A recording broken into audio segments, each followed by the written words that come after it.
Welcome to ARDA and the effort for conscious, creative, integrative, and individualized health. My name is Cory Endrulat. You may have not heard of my work before. You may be curious, why is this about health?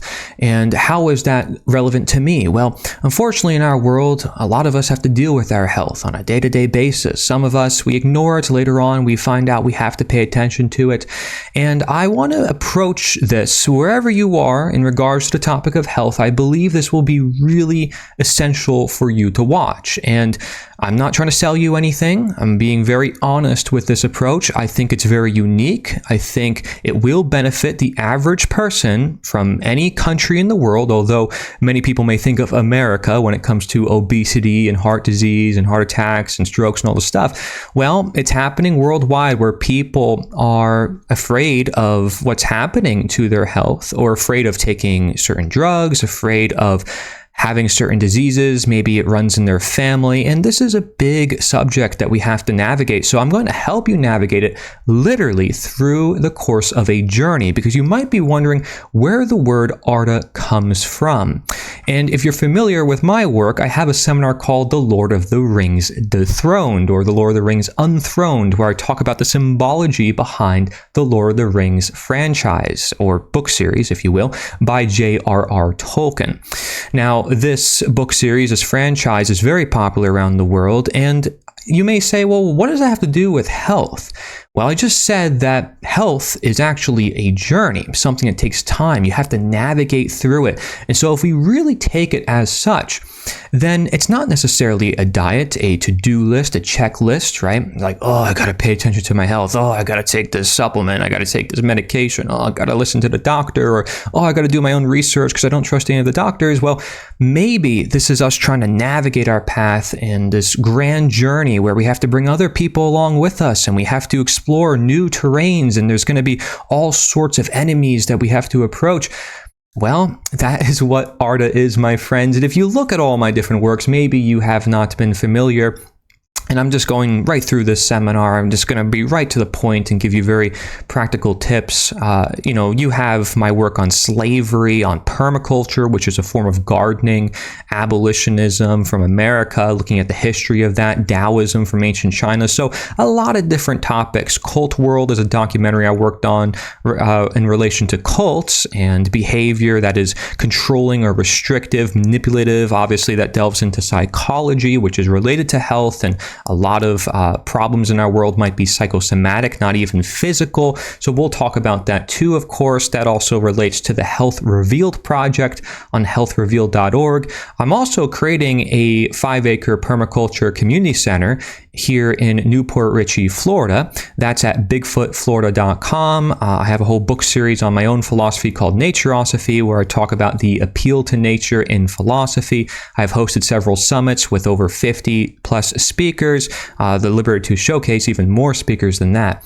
And then Nita.1 is a website I run called Nature is the Answer. So one common trend among all my works is that nature is important, or we have to listen to what's already here. Maybe we have such a thing as an immune system or a blueprint to heal within our body. And we may say that also exists for the world, as we're trying to find out what are these systems that we live in, and how do they affect our health. So many people are watching the news, they're consuming certain information, not just food, and that information is going to determine not just the food they consume, but everything they do in their life. It could be everything from posture, the way I'm sitting, the way I'm talking, the way I'm breathing, that can affect individuals' health. And there's so many different researchers out there, so much coming out right now, so many trends, right? Methylene blue and BCP 157 and, red light therapy and cold plunging, all these different things that people are jumping onto. Is this really going to be what benefits your health? And let's not forget about morality either. Let's not forget about how we feel about the food that we consume. If you look here in the center of this slide on the bottom, you'll see I have an area called The Start, and that points to the ARDA diet. My first book actually was the ARDA diet, but I never had a work really dedicated to display what the ARDA diet is. So I don't want you to actually buy my book. I really don't. In fact, I find it very complicated because it's my first book. It's a little rough around the edges, and I was starting to write it when I was 18, getting into health coaching. It's very detailed and very unique. I believe that this seminar will be for anybody who's interested in what is this work, and you don't have to buy the book if you just watch the seminar. So let's get started, shall we? I'm not here to sell you anything. Just want to give you a quick reminder. You don't have to buy the book. Watch the seminar instead, because here's the deal. When we're talking about igniting or awakening mankind, because I'm doing this seminar for Truth or Freedom Under Natural Law, the conference, and the conference is called Ignite Hearts and Minds. If we're going to ignite any change in our world, health is a very big priority. For a lot of people, they say, man, once I start eating cleaner, once I start eating better, this changed for me, and then their minds start to be open to new ideas. I talk a lot about philosophy and history, and not everybody's into that, but once they look down nutrition and health and realize, wow, I can heal myself, or wow, I don't need a doctor's permission to be healthy, I don't need to be on all these different medications, that can cause quite a bit of a shift in people. And, I'm not lying. I mean, here's a bunch of studies talking about how we can ignite awakening through health. And just by taking certain steps in our lives, they don't even have to be huge steps in our lives, we see that people start to think better, clearer, they're able to talk better, right? We talk about dementia or Alzheimer's, and you can see there's a bunch of different studies on the screen. I'm going to be sharing studies through the whole course of this seminar, so I'm not just BSing to you, and you can do your own research, of course, as well.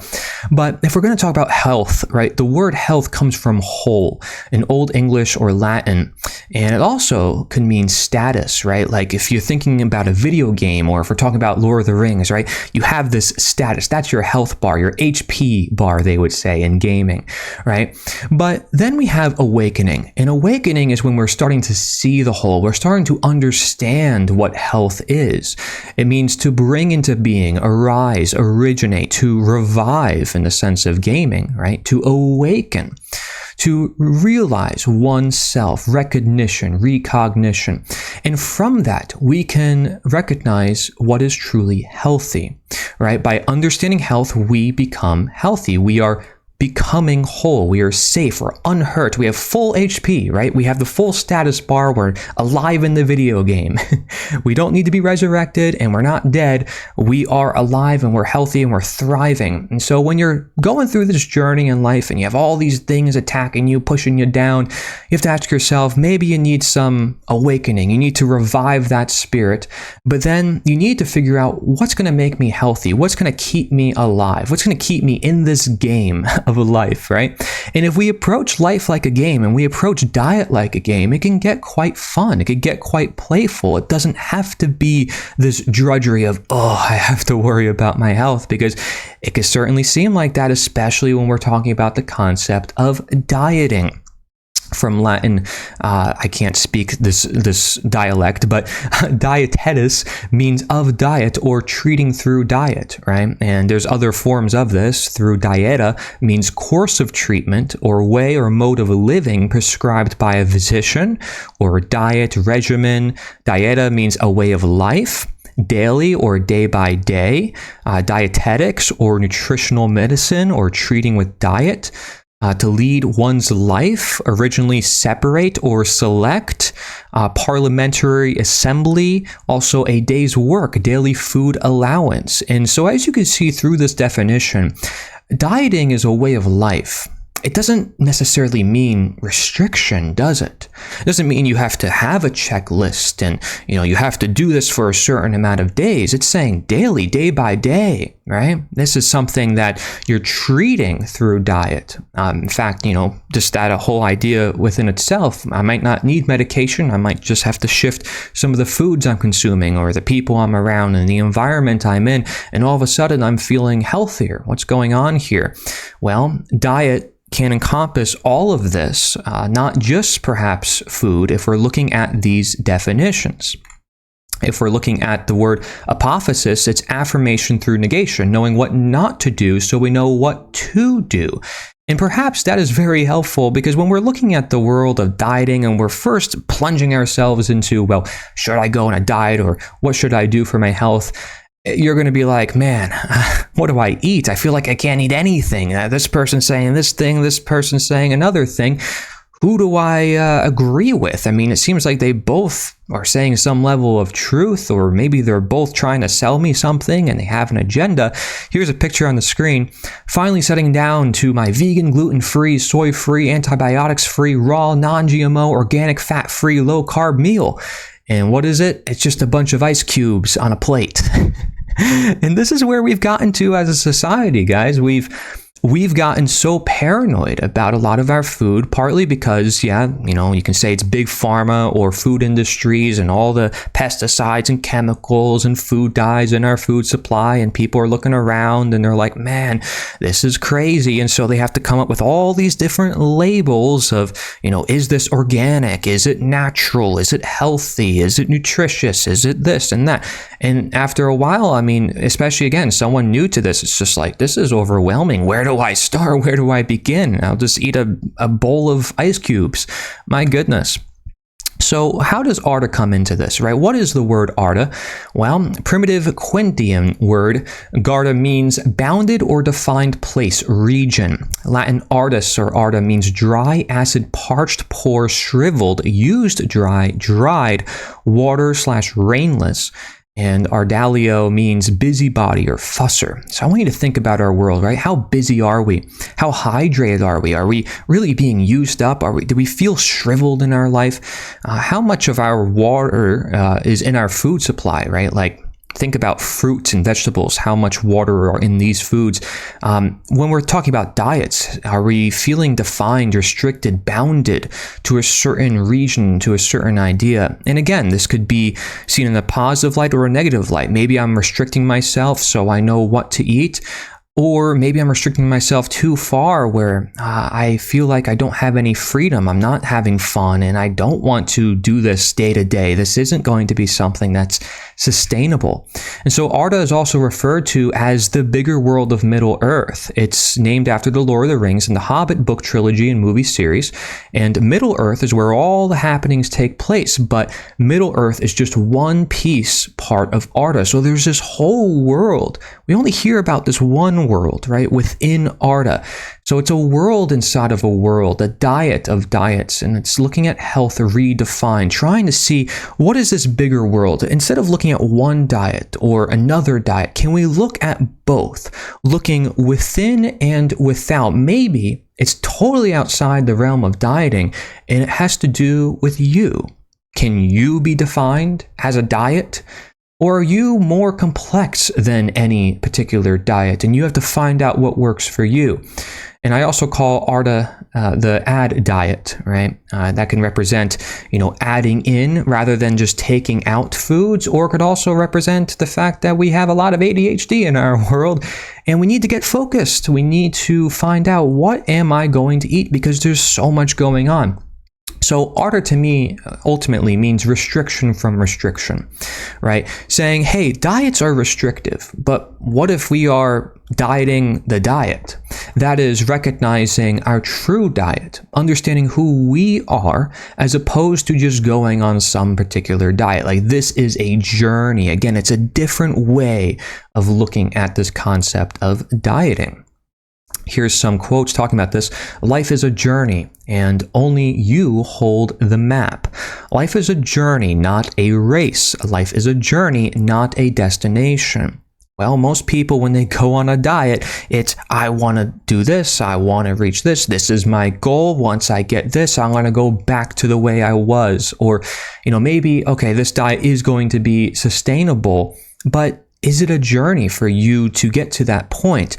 And isn't it still a journey to find out, well, maybe I can include this food or that food, and why am I having this craving all of a sudden? And why am I having health problems when it originally helped me? Like, maybe a diet worked for you for many months, many years, but you're finding out, I kind of crave something, or something's not right. And, all these conflicts in the world and the research coming out and people having cancer, it's like, maybe there's something more to this that's missing, right? But of course, if somebody's trying to sell you something online and they have a whole career made off of it, then they're not going to want you to see that outside world like you see on the slide. They don't want you to open the door and see this open world of freedom that has so much potential, so much possibility, and it's fearful, right? It's not easy to put into a book. It's not easy to sell.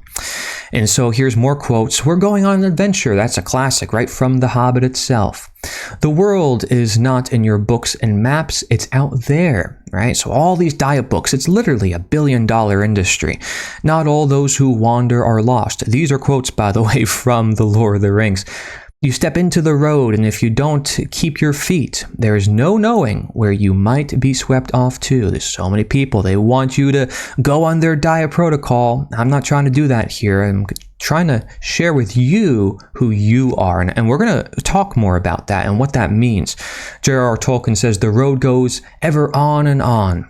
They were at the end of their journey, but as far as ever, it seemed, from the end of their quest. So it's just a never-ending, like, I want to improve myself. I want to become healthier and healthier. You're never at a point where you're like, I am healthy. You just have to be healthy enough to feel content, right? To feel happy. And I think that people can get there, absolutely, but they can't necessarily expect it to happen easily or happen within 30 days. Now, again, for some people it might, but it depends. And having those dependencies, again, is not a very easy thing to put in some book and to say, this is the map and this is how everybody should do it. Here's another quote from Gandalf. Some believe it is only great power that can hold evil in check, but that is not what I have found. It is the small, everyday deeds of ordinary folk that keep the darkness at bay. Small acts of kindness and love. Why Bilbo Baggins? Perhaps because I am afraid and he gives me courage, right? So Gandalf is this old, wise guy. But yeah, he's looking down to some hobbit, the one who's going to save all of Middle-earth, all of the Lord of the Rings.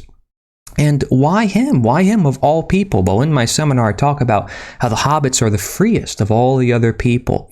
And we're talking about freedom under natural law. You know, freedom has a lot to do with health. If we have a disease taking over our body, man, you know, this is going to take over our entire life and we're going to have no choice but to focus on it. But those small acts and those everyday habits that we start forming can really make a big difference in the long run. And maybe it's that lack of nature, the lack of social community connection that is actually the reason why we are not healthy as a society at large. It may not even be a particular dietary fix or particular, you know, thing that everybody has to go on. Right? It could be these really small, powerful things that are right in front of our faces that we ignore or that we look past.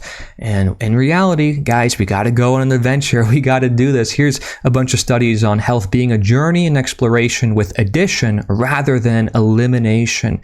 And if you notice, there's plenty of studies talking about how dietary restraint does not help people, how restrictive dieting is just causing all sorts of different problems, more problems than solutions. And it's always an interesting thing to me when I observe the world and I look around me and I'm like, man, you know, we have all these systems created to help us, and meanwhile, they seem to be causing more harm than good sometimes. Now, why is that, right? Is there corrupt research? Is there deception involved? Well, maybe it has to do with personal responsibility. It has to do with taking life into our own hands because it's only our own lives, right? This is the true home we live in, our body. We might live in these like concrete, you know, boxed homes, but for hundreds of thousands of years, we were living out in nature, staring into the campfire. And you got to think about what that does to an individual, or even the fact that we've had thousands of years of war and trauma and conflict. And people are like, man, my genes, I'm just destined by whatever the genetics tell me. But then you look into epigenetics and genetic expression, and you're not just predetermined fate where you have no control over your own health. This is a journey. And if you look at it like a journey, you will start to treat it as one. And I want you to do that, especially while watching this seminar here. Here's more studies on this, and you can pause at any moment and read these for yourself or do extra research and confirm these different studies. I actually just got them from, you know, using various sources on AI because now we have that, which can actually benefit us quite a bit. We'll talk about that as well. But we have to understand a very key concept called bio individuality, right? So bio individuality is the foundational principle in integrative nutrition. Okay, it's recognizing that each person possesses a unique physiological blueprint determined by genetics, metabolic function, gut microbiome composition, environmental exposures, and stress history that fundamentally shapes their nutritional requirements and responses to dietary interventions. This concept asserts that no universal dietary protocol exists. What optimizes health for one individual may prove ineffective or harmful for another, even when consuming identical foods or supplements. In an era where technological capability enables the production and marketing of virtually any nutritional product, bio-individuality demands critical discernment.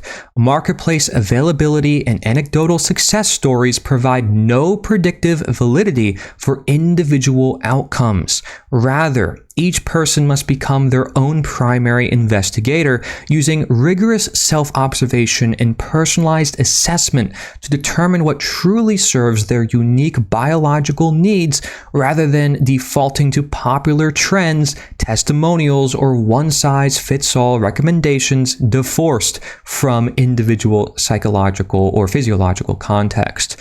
Again, psychosomatics, I mean, this is a field even the DSM and psychology doesn't really talk much about. There is often so many aspects to one person's health that to generalize and say it's all dietary or it's all psychological or it's all this or that, we have to be very careful when we're saying this applies to everybody, because we find out there's many different seasons, there's many different cultures, there's many different environmental toxins, there's new chemicals being introduced into our world all the time. There's even biotech and nanotechnology that people are worried and talking about.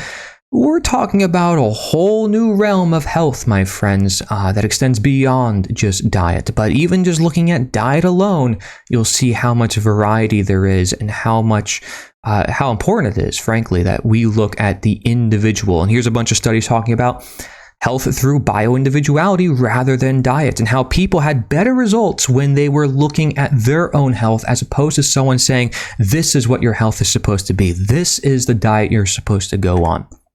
Crazy stuff, because again, you live in a world where people want you to buy things, and hey, they may truly believe in it, it may have worked for them, but will it work for you? That's the question you must always ask yourself. So how do we, juxtapose this idea of bio-individuality? What is the opposition to that? I call it dietism, right? Basically, the word diet with the word ism, let's be honest, is the dogmatic belief system that conditioned individuals to accept restrictive eating protocols as necessary, morally superior, and universally applicable, despite evidence that all standardized diets contradict human bio-individuality and often produce harmful psychological and metabolic consequences. And so here's the justification involved in dietism. It's the myth that one specific dietary protocol, whether it's keto, paleo, vegan, carnivore, intermittent fasting, etc., represents the singular correct way to eat, with all deviations framed as moral or health failures.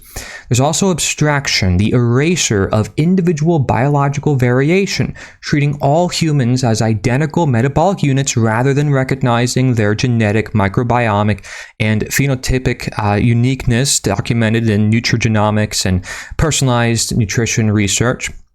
And denial. I got to drink water here too. My goodness, right? Got to pay attention to my own health while I'm presenting this. Denial, right? Because it's like, man, I'm focused on this and I shouldn't pay attention to what's going on.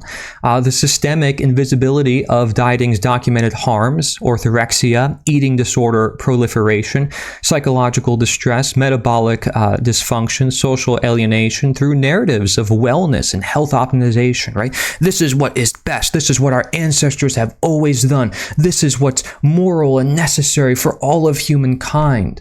Again, what this does is it takes you away from looking at your own individual health, how you personally are responding to these foods. Are you going to listen, or are you going to just ignore and deny, right? So then there's also domination, the assertion of external authority, whether it's celebrity influencers, diet corporations, wellness industries, even medical establishments, over individual bodily autonomy and innate hunger/society signals, creating dependency on external dietary prescriptions rather than cultivating interoceptive awareness.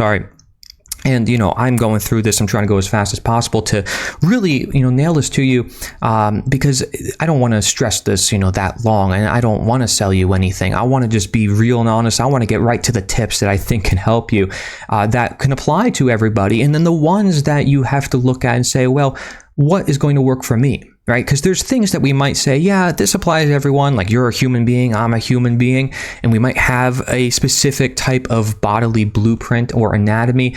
But that being said, then there's those different types of foods, and then there's those genetics and the metabolic systems that we have to look at, right? And so we're going to talk about that. But unlike carnism, which a lot of people talk about when it comes to veganism, which is anybody who eats meat, which privileges one food category, dietism is universally oppressive because it simultaneously demonizes contradictory dietary approaches, ensuring that regardless of which diet a person chooses, they are participating in an ideological system that denies their bio-individuality. If you know anything about my work, I talk a lot about ideologies and attachments, and that very problem within itself is observed in a lot of Eastern philosophy, like Hinduism, Buddhism, and Taoism. The attachment to this particular way of doing things, right? So here's the cruel paradox. Following any diet reinforces the belief that diets are necessary, while the scientific evidence can demonstrate that personalized, non-restrictive eating aligned with individual biology produces superior health outcomes compared to standardized protocols. So there's an economic harm because there's a $70+ billion diet industry which profits directly from perpetrating the myth that individual bodies are broken without external dietary intervention. There's psychological harm, cultivating shame, moral judgment, and disordered relationships with food that persist regardless of diet success. And then there's epistemic suppression, rendering invisible the scientific consensus that bio-individuality, not dietary dogma, determines nutritional outcomes, thereby preventing people from trusting themselves. It's just like when we tell someone, well, you got to follow orders, you got to do what the government tells you, what the law says.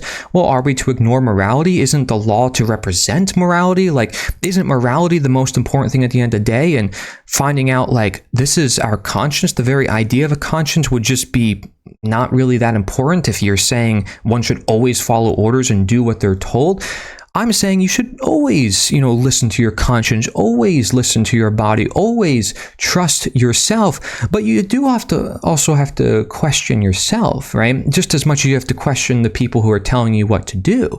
You have to do both. But again, that's like a nuance that the dieting industries and the governments don't want you to have. They want you to either be obedient or to follow a diet because it benefits them. But it doesn't benefit you. It benefits you to think for yourself above all things, because you have that ability. It's within you. And so I represent this idea of dietism as mere harm by diet as itself.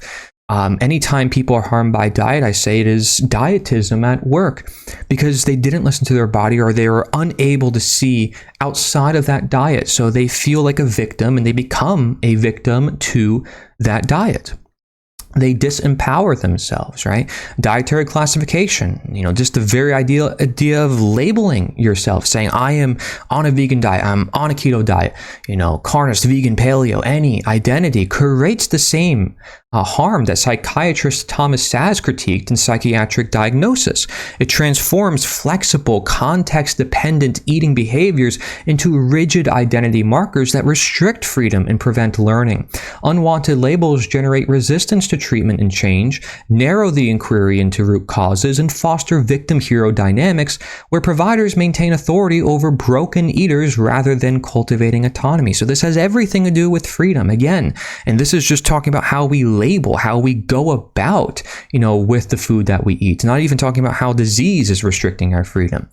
Research confirms that over-identification with dietary labels correlates with increased embitterment, eating disorders, and reduced psychological flexibility, while monetary incentives, the $70+ billion diet industry, disability accommodations, wellness income streams encourage dishonesty and perpetrate dependence on external dietary prescriptions rather than bio-individual wisdom. When you're put into a box, you're easy to figure out and you're easy to attack. These are the people who have this ideology, these are the people that have this ideology, and I am this. And so it's becoming an us versus them. We're no longer looking at them and looking at the uniqueness or looking at ourselves and looking deeper and looking to nuance. No, we say, I am a vegan, I am a carnivore, rather than I currently eat this way for these reasons. The classification becomes a prison. Any impulse to eat differently registers as moral failure or identity crisis rather than biological intelligence responding to changing needs, eliminating the contextual adaptation that characterizes metabolically healthy humans practicing true bio-individuality across time. So dietism is a pseudo-identity. You are not a vegan, you are not keto, you are not carnivore or a lion or whatever. These are things that are used for marketing. Frankly, that's just marketing conditioning, if I'm going to be honest with you. And it also goes by another term, yo-yo dieting. Right? You feel motivated, you start a new diet, you feel good, you're staying consistent, everybody's feeding your ego because probably your whole algorithm talks about that diet and you're doing all this research about it and you're like, wow, this sounds amazing. Look at all these people with all these great results. And then you start to feel tired and restricted and you're losing motivation. And then you give up on this unsustainable diet and lifestyle and you're back to number one again as you try to find out, oh, well, what's the next diet? What's the next thing I got to do? And it's not a bad thing necessarily that you're on this cycle, but you have to recognize that it's a journey and that you're always trying to improve. You don't want to end up with the same results where you are basically, losing the weight and then gaining it back, and then you're losing the weight and then you're gaining it back. And it just seems like this never-ending storm that is never really, stable per se, in a state of homeostasis as it would be in the body.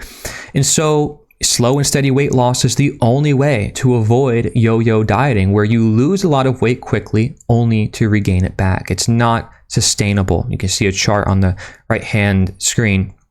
Not a lot of people talk about this when it comes to dieting because, again, it goes against what they're trying to sell you. Here's a bunch of studies on the problems of dieting overall. And here's a chart comparing bio-individuality with dieting, right? So bio-individuality, each person is unique, it's personalized, it's what works for you, there's a journey, you're learning, and it overall encourages consciousness. I like to call it conscious dieting, right? It's creative, it's integrative, it's human, right? We're not looking at someone like a number line, like, oh, this is the ideology, this is the way it's got to be. Dietism, it's all about compliance. You have to meet these standards. It's rigid, it's predetermined, it's what works for others, right? Meal plans, calorie counting, scientism, ultimately. If you look this up, a left brain imbalance, masculine imbalance. It's a one-size-fits-all approach. It's all the different identities, keto, paleo, vegan, vegetarian, etc., right? And you'll notice I have really fitting pictures here, like Frodo looking at the ring. He's the one who can take this ring and destroy it. He's a unique individual. He recognizes his own power, and people had to show him this in a way. He had to see it for himself, and then once he saw it for himself, he had to protect himself against all these other people who were trying to take that ring from him, trying to be like him. And it's you see the struggle in the movies of his unique character clashing against all these other unique characters, but also how in the Fellowship of the Ring and Lord of the Rings, there needs to be a bunch of different people all partaking in their own roles to help one another. It's actually more helpful that you partake in what works for you and I partake in what helps for me, rather than I find out what works for you. Because then I can speak honestly and I'm not projecting. I'm not saying this is what you have to do because it works for me. I'm just being honest and saying, well, this is what works for me, but it may not work for you. Again, it's human. And if you look at this chart here, this is from Integrative Nutrition. This is known as the Circle of Life. You can actually do this as an exercise if you want to pause this presentation and ask yourself on each one of these categories, maybe on a scale of 1 to 10, you can also draw a circle, right? And the more complete of a circle it is, the more whole it is, the more fulfilled you are, or the higher the number is, right? So what is your creativity on a scale of 0 to 10? Do you feel very creative? What about finances? What about career, education, health, physical activity? See, life is in your hands, and if you notice, this goes way beyond diet, way beyond food. I would argue that these things impact people more than food, more than diet. And perhaps this is what I'm talking about when it comes to ARDA, because it's a journey that extends beyond diet. Okay, so let's talk about natural law bio individuality, since we're talking about freedom under natural law. That's the conference I am delivering this presentation for. You may have never heard of natural law. Well, you likely have if you are watching this conference and you're familiar with other speakers and their works. But natural law has to do with morality, it has to do with behavior and what are we to do in our lives, right? So people ask themselves, well, how does that apply to diet? And do I want to harm other animals, for example? Here's a great work, a favorite of mine, talking about natural law from C.F. Volney. Under the section temperance, right? Temperance is usually also associated with the tarot card justice. And there's a question here. It says, does the law of nature forbid the use of certain kinds of meat or of certain vegetables on particular days during certain seasons? And he says, no, it absolutely forbids only whatever is injurious to health. Its precepts in this respect vary according to persons and even constitute a very delicate and important science, for the quality, the quantity, and the combination of ailments have the greatest influence not only over the momentary affections of the soul, but even over its habitual disposition. Not a very easy answer, is it? Not something you can easily sell, is it? He says the dietetic science constituted a considerable part of morality. So here we start to notice that there is a link between morality and health, and that can't be ignored. And perhaps we can't just say that is forbidding meat or forbidding plants or forbidding a particular food. Maybe it's a bit more complicated than that. I mean, as you see, there's a lot of conflict when it comes to people who teach the subject of natural law and talk about morality, and then they start to bring animals into the equation. And you have to ask yourself, why is that? You don't have to agree with me. You can think for yourself on all of this, but here are the main two disclaimers I have on behalf of the ARDA diet based on what I just said. 1. ARDA is a framework against all diets, all dietism. However, it studies from them all to help an individual attain their own personalized diet, bio-individuality. Many factors compound onto an individual life decision of any kind. Learning never stops, and change is a constant. We can say change is natural law itself. And so with that understanding, that's very important when it comes to morality and it comes to our own decisions in our own life. Because number 2, ARDA does not ignore morality, nor does it ignore health. Both are considered, and one does not take precedence over the other. I consider them to be allied. Just as it is to say the law of freedom by Mark Passio states that morality and freedom are directly proportional, this law, what I'm going to call the law of nutriment, which means to grow or to flow, portrays the relationship, an environment-based law of interdependence and reciprocity, which natural law is also considered the golden rule and consequentialism and all these different terms that represent reciprocity. Some in history have called it the law of reason. And if we're getting disease from eating a particular way that we're being told is moral, then maybe there's more to it, right? Unless you are healthy, this is what the law of nutriment is. Unless you are healthy, you cannot truly be moral. And unless you are moral, you cannot truly be healthy. Unless you nurture nature, nature cannot nurture you. And unless nature nurtures you, you cannot nurture nature. Right? So you have to care for nature. You have to care for your body. Then it will care for you. It's the same way when you're growing plants, when you're caring for animals. If you want them to be healthy, you're going to be healthy toward them. You're going to make sure that they're raised in the right environment and the plants are supported by the environment. And that's going to, in response, support you. And it's just a never-ending cycle of reciprocity.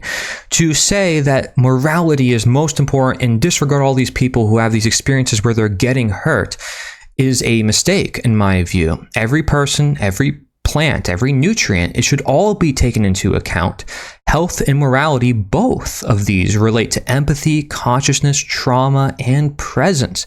And I think that only further proves that this law of equilibrium between health and morality should be considered. There's a lot of people out there who are eating meat, who are eating all sorts of foods, and they don't care about how an animal is raised, or they don't care about how the plant was raised. And they're both equally important. They both determine so much, for future harvest, for your fertility, for your health down the road. And I say, again, this is something that diets don't always look at, because diets are looking at the type of food. They're not looking at how the food is raised or how it's made necessarily. You can see many organic foods that are actually contaminated with heavy metals. They don't care about that. Organic doesn't really look at that. And plus, there's a bunch of organic pesticides and organic herbicides and stuff that they can use. And a lot of organic brands are owned by the very same companies that produce non-organic foods. And sometimes different regulations in different countries can mix things up, and it's not actually organic. You have a lot of issues here, and that only calls for more individual responsibility, more individual consciousness. But if you label something, you say, well, this is keto, this is carnivore, this is vegan, therefore it's healthy, it totally takes out that journey. It takes out that creativity and that learning process, which helps us actually attain our health. Again, empathy, consciousness, trauma, and presence, the very things that affect our health the most. Just by becoming more conscious of what we're consuming, we, in response, are becoming healthier.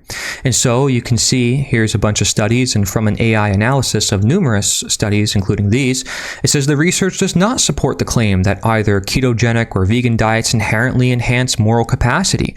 Ketogenic diets show cognitive benefits. Vegan diets can carry some orthorexia risk and some nutrient deficiency, and they both have their own benefits in different places.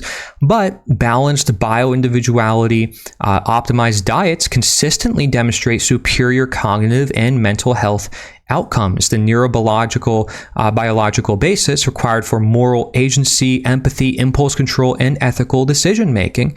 It's all going to be determined through this journey. Through saying, hey, I'm going to be responsible over my own health. I'm not just going to give it away to some health authority or some political authority. Oh, they just released a new food pyramid, and oh, the USDA food plate, therefore it's healthy. This is how I should eat. It's like, really? Are you sure about that?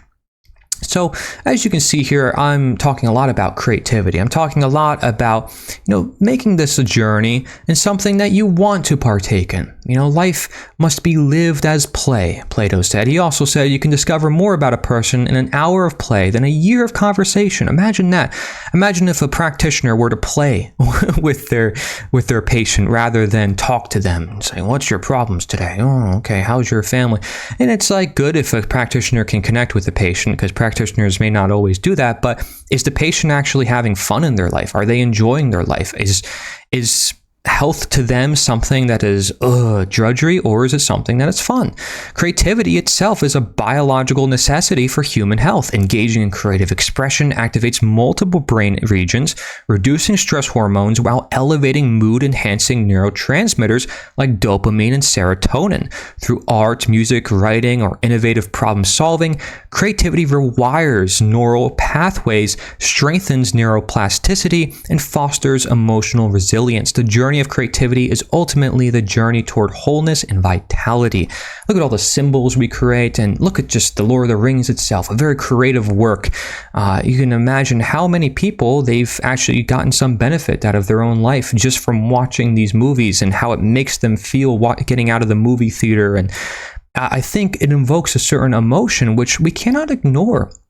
We've had all these plays and movies and TV shows for many, many decades in humanity's time, and this plays a toll on their psychosomatic health, on how they perceive the world around them and how they perceive themselves. Notice all these studies talking about how creativity, imagination, play, fantasy actually helps their health. So when I'm talking about ARDA and I'm talking about Lord of the Rings, there's actually great reason to apply that to our own individual health. And again, creativity doesn't want to be put into a box. It's the nature of play that it is not told what to do, not told this is what health is. And so ARDA, again, I said it's conscious, creative, integrative, and individualized. So what does that mean? Well, conscious, consciere, the same actual roots of conscience, which is knowing what is right versus what is wrong, means with knowledge, with knowing. And then creative means to bring into being. So going back to the word awakening, right? Sparking that light in people's eyes, seeing that youth, that innocence, that vibratory energy, that vitality. That's what we want to see when we're truly healthy, right? We want to grow in this world. We don't want to decay and man, I'm not growing anymore. My brain is no longer sharp. I have cancer and all this stuff. No, you're much more than that. Integrative, whole. You're in touch with the whole of creation itself. That's why you too are integrative and you're whole and you're healthy. It's individualized because you are one whole in the whole of the universe, right? Symbolically, I have this within the ring, right? This ring. What are you attached to? What are you binding your life to? Are you going to bind your life to principles like this that are universal, that apply to everyone, that help you expand, that help you reach new destinations, help you have fun? Or are you going to have something that restricts you, that make you feel, I don't want to do this anymore, right? So we can juxtapose now our two main principles in ARDA, which is life versus death, or life versus evil, right? If you look at the word evil, it's just the inverse of live, L-I-V-E. And so life involves morality, principality, conscious expression, and critical thinking. And that includes in our food choices. Whereas evil is the lack of life, lack of empathy, lack of vitality, and actions that promote denaturing or dehumanization. And that includes, again, in food choices. So everything I say in the life is really just the opposite in evil, right? So life includes foods from nature and tend to be non-man-made or unchanged by humans. We need more pure, intended water, right? Spring-sourced water is best, hydrogen water and high-quality filtered water. These are researched options. You can look it up for yourself. Now, what life is essentially here in ARDA is just the basic rules of diet, right? That most people can agree with. They're basically like, no processed food, nothing bad, nothing unnatural. That's what life is, care, love, social relationships, all the things we talked about before. It's just the universal things that we can all agree on. That's what life is. Evil is just the opposite of that, basically, right? So life is more high-quality vegetables, especially cruciferous, leafy, and dark greens. A lot of people talk about that. Healthy fats such as nuts, seeds, olive oil, avocado, wild-caught, often smaller fish, legumes, spices, herbs, local homegrown produce, homemade foods, no artificial ingredients. And again, this is going to differ person to person, and you may say, well, I don't eat this, maybe I have an allergy to this or that. But as a general principle, this is what life is as opposed to evil. Right? Natural nutrient density, high quality berries, fruits, raw foods, antioxidants, and, even perhaps supplementing with multivitamins, fish oil, probiotics, and adaptogens for additional support. Evil is processed foods and drinks with additives or ingredients not present in nature. There's also excessive amounts of maybe good things, right? Like if you have too much water, it can kill you, right? It's like knowing balance, it's knowing harmony. It's listening, again, to your body to know that, because hey, water is vegan and water is keto and water is carnivore. It doesn't mean that it's healthy for you or in the right dosage you're consuming, or that it isn't contaminated. There's so many different things just on water alone. Right? And so low quality, excessive meat consumption, excessive and poor quality dairy consumption, excessive and low quality coffee or stimulant use, over-reliance on technology, drugs, and artificial or man-made laws, right? Oh, well, the law will make me healthy, and Medicare and Medicaid and my doctor will make me healthy. Excessive and poor quality grain consumption. Many people are talking about avoid the whites and the pastas and all these processed, refined carbohydrates, as they say.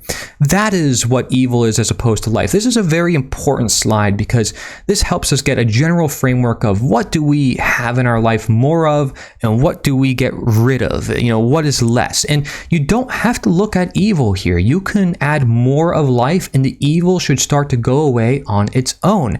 But I think it's important to recognize both of these, and evil often takes the form through the SAD diet.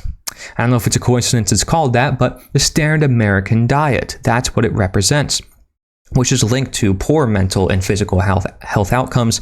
There's a reason why so many people in America are talking about health and trying to make things better, but it's also a capitalist nation, a money-based nation where they're trying to sell you a bunch of things, and maybe that's part of the reason why people aren't so healthy. Here is a bunch of studies on general integrative nutrition dietary tips. So all the things I mentioned, basically, all the things of life versus all the things of evil. There's plenty of studies on this material. And so now we come to the very fun part of the seminar, because we talked about general principles and what is ARDA and what is a diet, but this is the core part of this seminar. I want you to follow along here and choose your stats, right? So you're entering this world of ARDA, you're creating your character, you're on this journey. You have to make decisions for yourself. And I'm just here as a guide along with you on the side. That's why I'm actually an integrative nutrition health coach. I'm just a coach. I'm just here to say, you got this, keep going, don't give up, don't get stuck, don't think you've gotten it all figured out. There's a lot of people who are going to watch this seminar who are going to think they figured it all out, who think they know what is healthy. And I will say right now, I'm not the most healthy. Nobody is in perfect health. We're all doing something wrong. I'm sitting in this room right now, and there's a bunch of things that are probably affecting me, right? I have a plant on my desk, which is good, and I have night light on with my computer, and of course I have red light glasses and a bunch of stuff like that. But this is the type of compensation, the type of listening we need to have for ourselves in our own environment. So let us begin. We have to start with our faction. I used this picture in the background from World of Warcraft, because World of Warcraft, you can say, is in part inspired by Lord of the Rings. You have to choose, are you going to stand for evil or for good? You have to make this willful decision for yourself, right? With a country, with a neighborhood, with a community. What people do you surround yourself with? What culture? What ideas? Where do you stand on health when it comes to what is right and what is wrong? What would be examples? How do you want to live? Where does health fit in? What are your health goals? Is it in alignment or not with others? I'm going to be asking you a lot of questions here because I want you to decide for yourself where you are with your health. All right, so an example of your faction is a statement like this.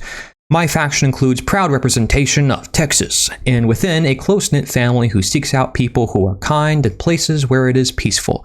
We believe smoking in particular, as affecting our own family's past, is bad in all forms. We are strong believers in always following your conscience. Believe life, and especially younger generations, must be protected. We want to live free from disease, poverty, addictions, and bad behaviors. What this is, it's like a form of mantra or affirmation, which a lot of people do for their health within itself. And what it does also is it says, here are my goals. This is what I want to live my life by. Because you're going to go on this journey, and this faction might change. You might, these things might change slightly, but you generally have an intent. You have an idea of like, I want to be comforted in life. I want to have a stable future. I want to have a good life. I want to be healthy. That's the whole reason why you're watching this. So I want you to just explore, what does that mean for you? Do you stand with evil? Do you stand for good? Can you expand on that a little bit? This is the allegiance that you have to your goal. And here's a bunch of studies on intention, connection, and declaration and commitment to health. Having this intention is a very important part before we go into any journey at all. And now, here's a very interesting one. Here's a scene from The Lord of the Rings. Try it, just a mouthful. I don't like green food. Where's the meat? Says the dwarf. And these dwarves are actually eating dinner at the elves in Rivendell, at their little kingdom, their little city. And they're like, where's the meat, right? Because they're used to meat, but the elves are not used to meat. And so we have to pick our race. Again, think of this like a video game. This is all figurative fantasy on purpose. This is your common food. Where do you stand? Because right now, as I see it, and this is again based on my own visions of what I've seen looking through the health world, you have many people who are pushing the paleo, carnivore, keto side of things versus people who are pushing the vegetarian/vegan side of things. So let's map this out according to Lord of the Rings. We have the dwarves, who are these meat-based, masculine, brothers in arms. This is healthy fats, right? Mainly. And then we have the elves. They're just as strong, but they're more on the feminine side. They care for the plant world and vegetables and fruits. You can look at this like yin and yang as well. And you might be kind of like, what's going on here? Is this really true? Well, no. Look at the middle. It says human, right? If you're a human, you're kind of a mix of the two, or you're trying to find out, because we're omnivores. We've eaten both.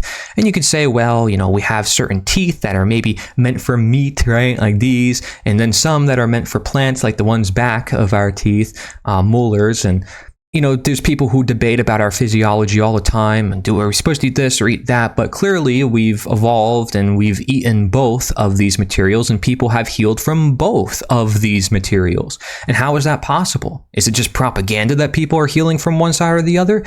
Or is it actually true? Well, the people I've talked to, I hear all sorts of different stories. But one thing I hear in common is that life supports life and that evil supports evil. Right? So if we're a human and we don't know where we are going, but we are somewhere in the midst of this, we have to map out where we belong. So here's a better chart where we put in life and evil. If we're going down, we're more in this unknown confusion, we're heading toward evil, right? So there's no care, there's no true feeding, we're confused, we're restricted. This is dietism, right?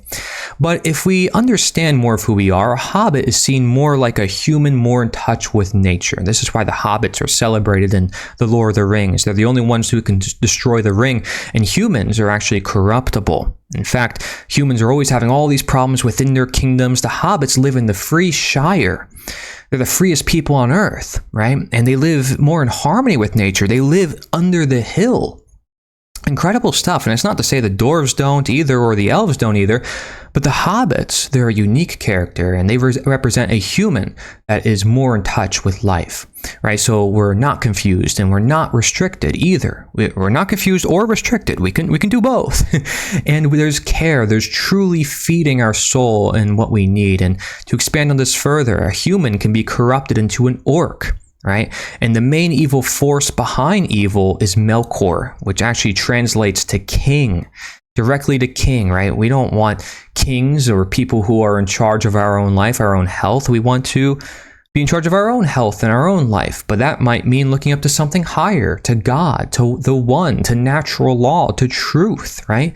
We're looking up figuratively. We're not just looking down like, oh, there's nothing I can do. There's nowhere I'm going. I'm not making any progress. It's death. It's depression. It's insecurity. It's denature. It's hell. That's basically what it is. Instead, we're looking up. Nature, fulfillment, enlightenment, faith, hope, heaven, morality. That's what it does for us. It opens, it expands. It's toward Middle Earth, right? We're toward recognizing where we are, where everything takes place. Instead, you can go toward the dark lands and live with Mordor, and everything is death and destruction. Look at what it looks like in the movies. You don't see any plant life. You don't see any life in general. Everybody's just a slave. They're just doing what they're told. That's not how we're supposed to live our lives. We're supposed to be free and happy and joyous, like the hobbits. They're always partying. So how do you keep up with the shift? And how do you make sure you're not tempted by evil?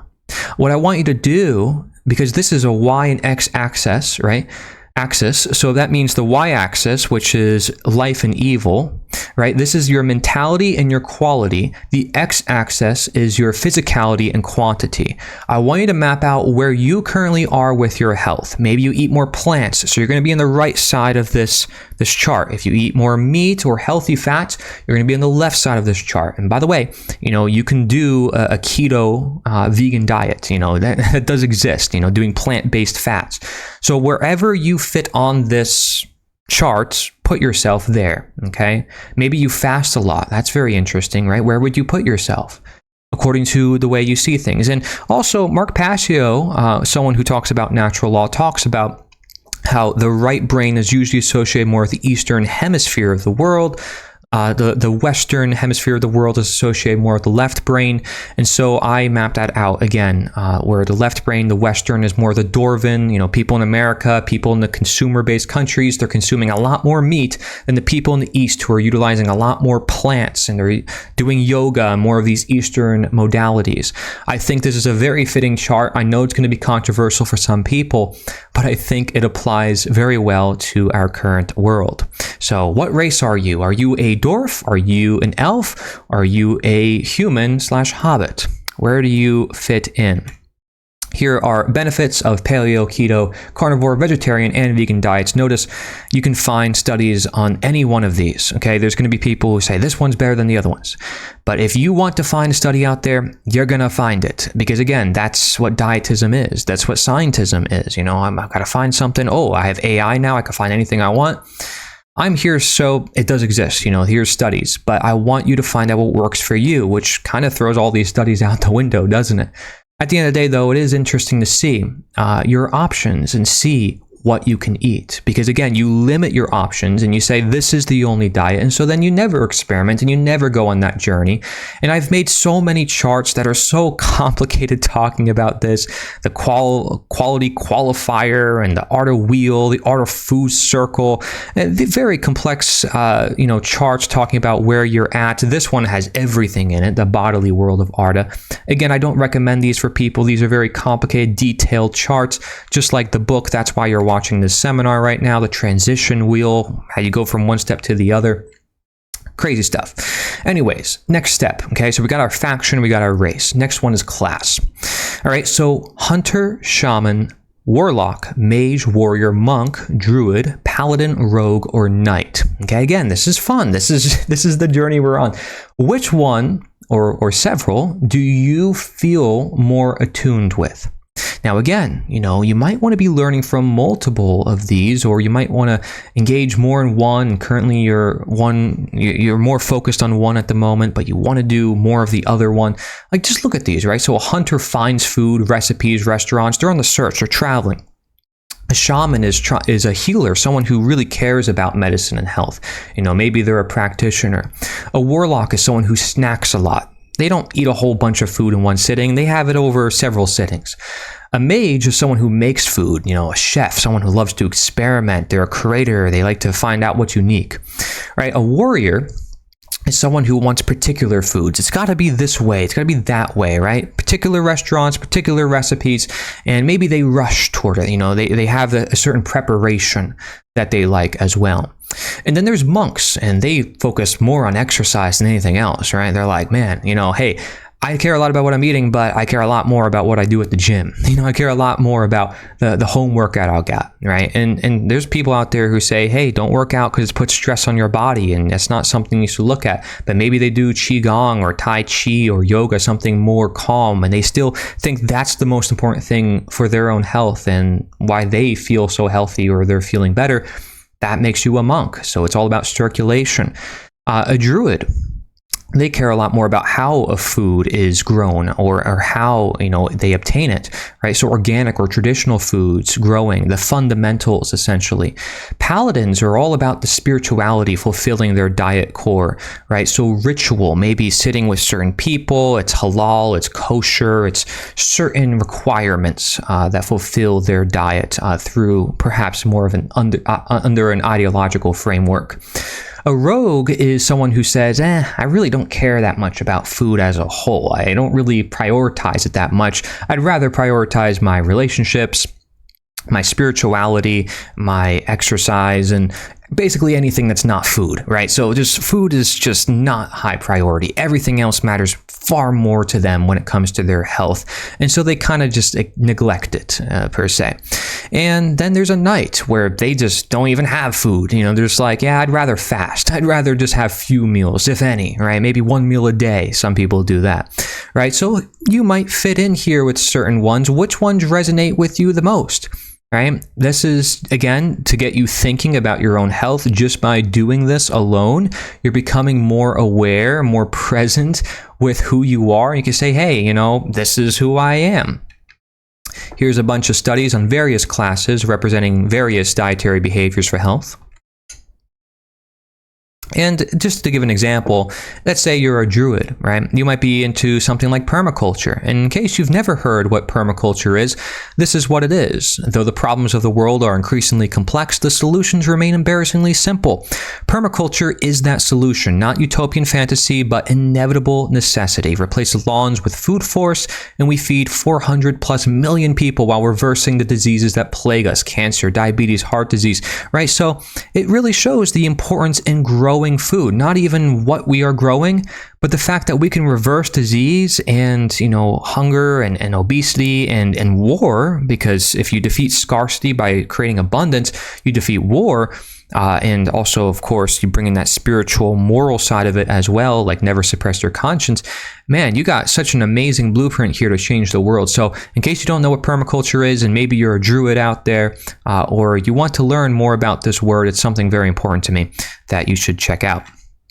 Now, we have specialization. So you chose your race, you chose your class, and you chose your faction. Well, this is specialization, and we can call it Spec for short.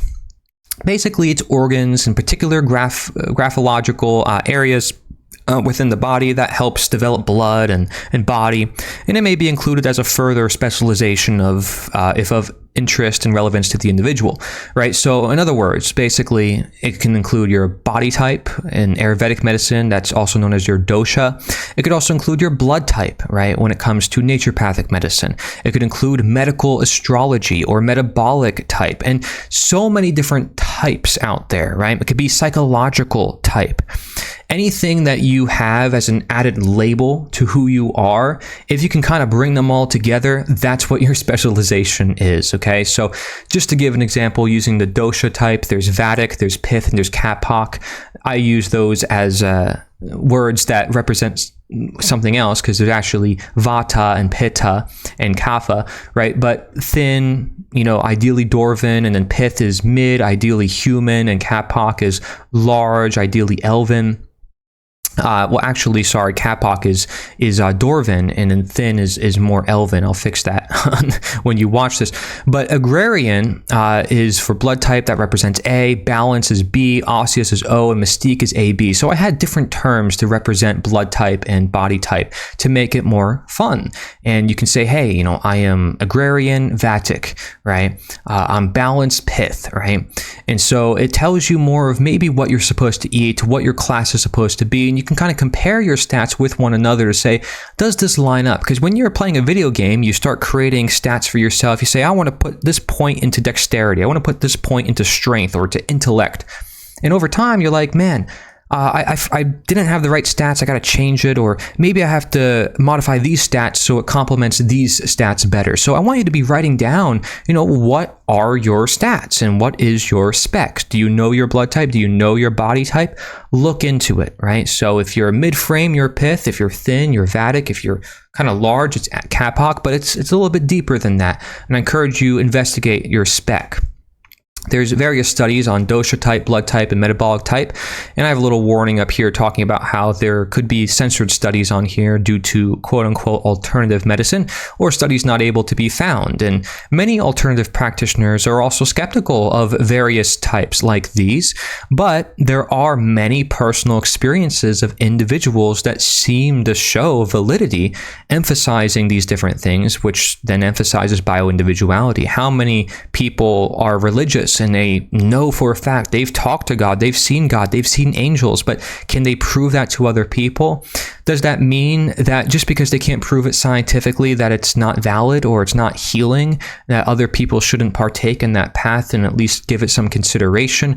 And when it comes to health, and especially spiritual things or long-held traditions, things that science doesn't study or isn't really funded for science in the first place, you have to be skeptical, but you also have to be open. And again, this is the nuance, but this is bio-individuality.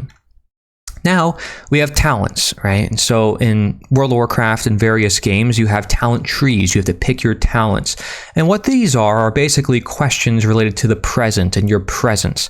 They form a talent tree, right? And so over time, and through these talents, what works will likely stay. The tree is stable and strong. The plans for growth are in its very nature, and the conditions must abide. So these questions, they have to represent your presence. And over time, you can notice maybe these talents have to change, or maybe they really represent my ever-present, who I actually am. So which diets currently appeal to you? What brought you here? What foods are you currently eating?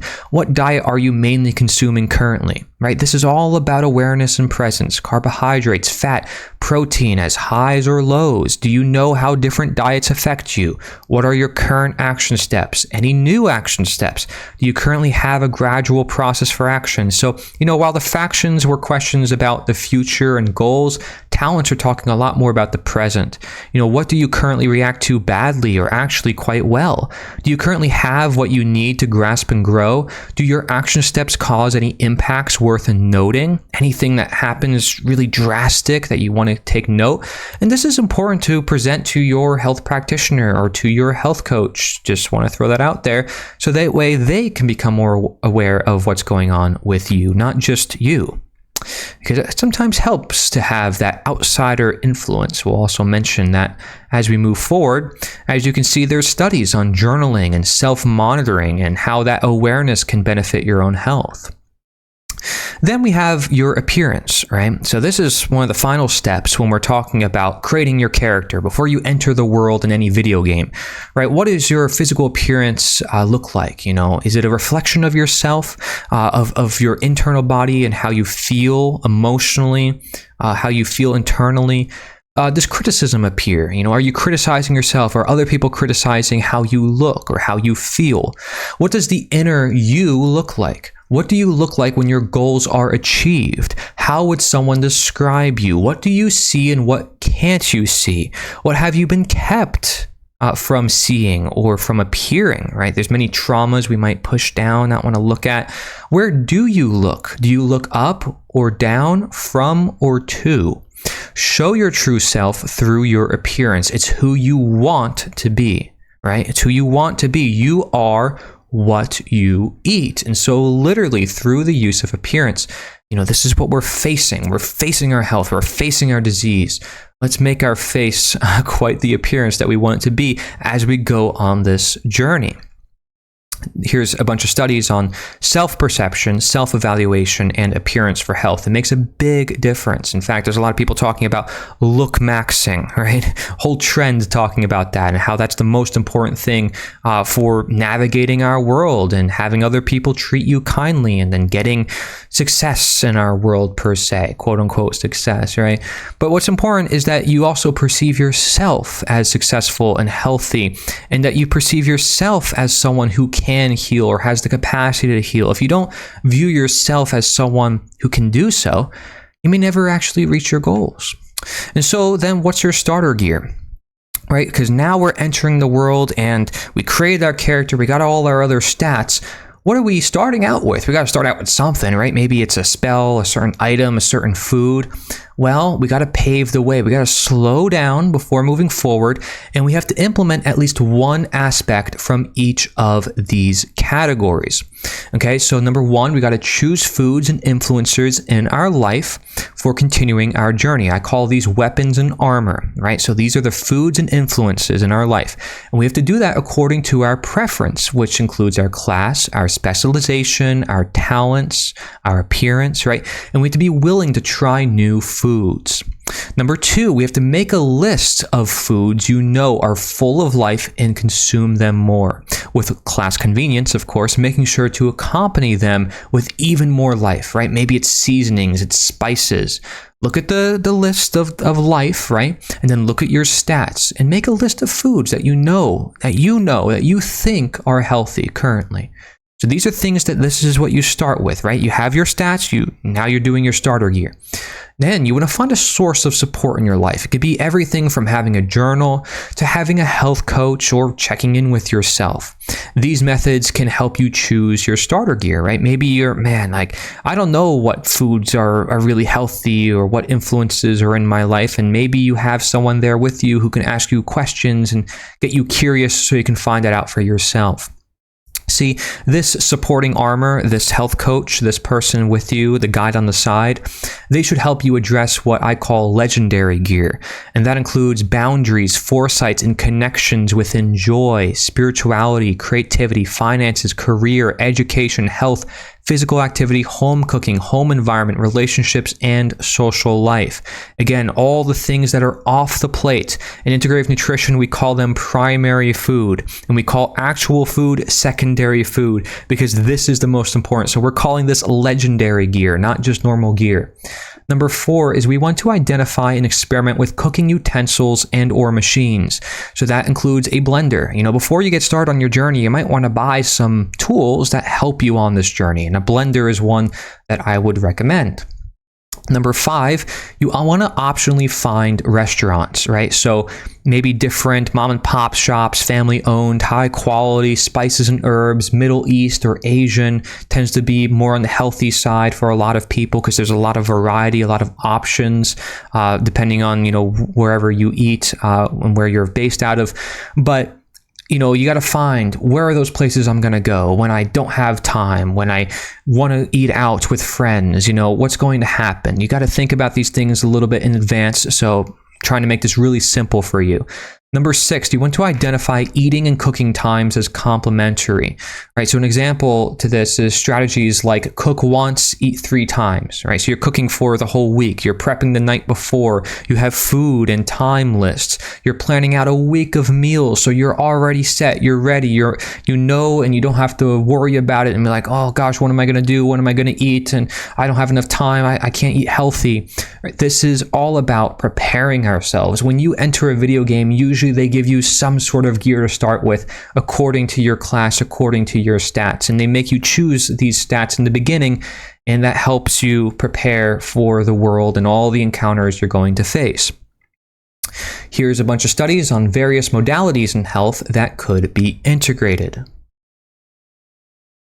And notice meal timing, circadian rhythm, joy, optimism, spirituality, all the things that are off the plate. So I'm going to actually give you some recipes right now because we're talking about starter gear. I love to create what I call super smoothies, right? Or superfood smoothies. It's a great way to start your day, especially if you start with a very high protein meal. If you look at a lot of people who are trying to lose weight, high protein is generally a way to go. But it may be used to perhaps replace breakfast, which if you break that down means break fast, right? So you're breaking your fast and you want to break your fast with something that's really going to nurture you. So a smoothie can do that because it's compounded. It's all this nutrition in one glass. It's incredible, right? So this is just a recipe that I use or as a base recipe, which you can change 100 different ways, right? But you can have a half to 1 cup of fresh or frozen non-citrus fruits / berries. It could be wild or local or organic, right? This is the elven side of things. And then you have a half to 1 cup of original unsweetened nut milk, right? This is the human side of things, right? Because it's really not elven or dwarven, and you can experiment with this. You can even just use water, or you can use coconut milk, whatever works for you. You can make your own nut milk just with water and almond butter, right? 1 to 3 tablespoons of nut butter actually will help with a bunch of different things in the smoothie. You can have a variety of different nut butters, healthy oils, if added at all. Within that nut butter, you have to make sure you check the ingredient list. You want to make sure that there is no added oils. 1 ingredient, just peanuts, just almonds, just whatever it is, or just have 1/4 to a half a cup of nuts soaked overnight.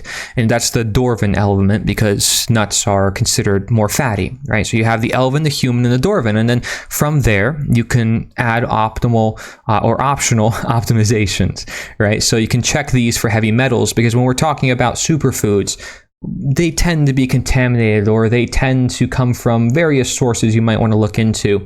But you might want to add flaxseed, borage oil, right? Can help with weight loss in different studies. Coconut oil, turmeric, vitamin C, wheatgrass, cacao powder. I have that in stars because I love cacao and it makes a chocolate smoothie. Avocado, matcha, lemon juice if you want to boost the effects of the green tea, moringa, hemp seed. You probably don't want to throw all these things into one smoothie. You might want to focus focus on certain flavors. Like for me, I like making a chocolate smoothie, using my base and then maybe just adding avocado into there, maybe some vanilla. And if I want to be fuller, I'll add some more nuts and seeds, right? Very simple. Coconut kefir, non-oxidized tea, Thailand coconut water, very important. I've noticed coconut water from other places don't necessarily taste as good in my experience, but if you want to be more full, then you add more fibers, or you're juicing fiber scraps, and that can include hemp protein, seeds, ground flaxseed, avocado. And for helpful flavor, you can add some natural fruit, banana, nut butters, spice, natural sweeteners, coconut sugar, brown rice syrup, date syrup, raw honey, maple syrup, liquid, pure stevia. You have to make sure you read ingredients on some of these things, but most of this I just put on the screen for you. Should be really straightforward, so you can start making smoothies as one of your starter gears. Here's a bunch of studies on various smoothie ingredients for health, including many of the ones I mentioned. Here's some other recipes for those people out there. If you want like an all-in-one healing elixir, you can make one very easily with just some water, apple cider vinegar, maybe some ginger, lemon, right? And then again, so many things you can add to it. Activate charcoal, baking soda, food-grade hydrogen peroxide, chlorine dioxide. I mean, gosh, if you're going to a really extreme end, people are finding out ozone, right? Hydrogen. I mean, all these different ways to optimize just water alone, or add superfoods to that water, and then just have that one drink every day and have that like elixir. I know multiple people in my life who have like an elixir that they drink every single day. So you might want to modify it to what you want.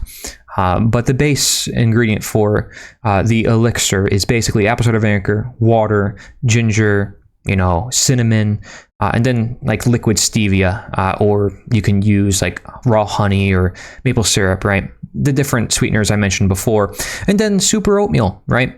I made that actually as one of my great transition foods. Essentially, oatmeal was the thing that started me on my experimentation process. And you'll see I actually have a whole bunch of ingredients there you can follow there for the recipe. And if you want to juice, a good base for juicing is apple, carrot, and celery. And then you can expand off of that, and you can add ginger and turmeric. But hopefully this is easy enough to follow, and it gives some tips of advice as well. Here's a bunch of studies on superfood ingredients for health. And so here's a summary of all our stats. We have our faction, which is your allegiance to goals. It's life or evil. This is what everything comes down to when we're talking about, well, is this healthy or is this not? Look at life versus evil. How does it relate? And then look at yourself through your race, your class, your spec, your talents, and your appearance. And then your starter gear, right? So your common food and consumption. Are you dwarf, human, or hobbit? Elven? What's your class? Your dietary behavior and preferences. There's 10 various classes to choose your combo from.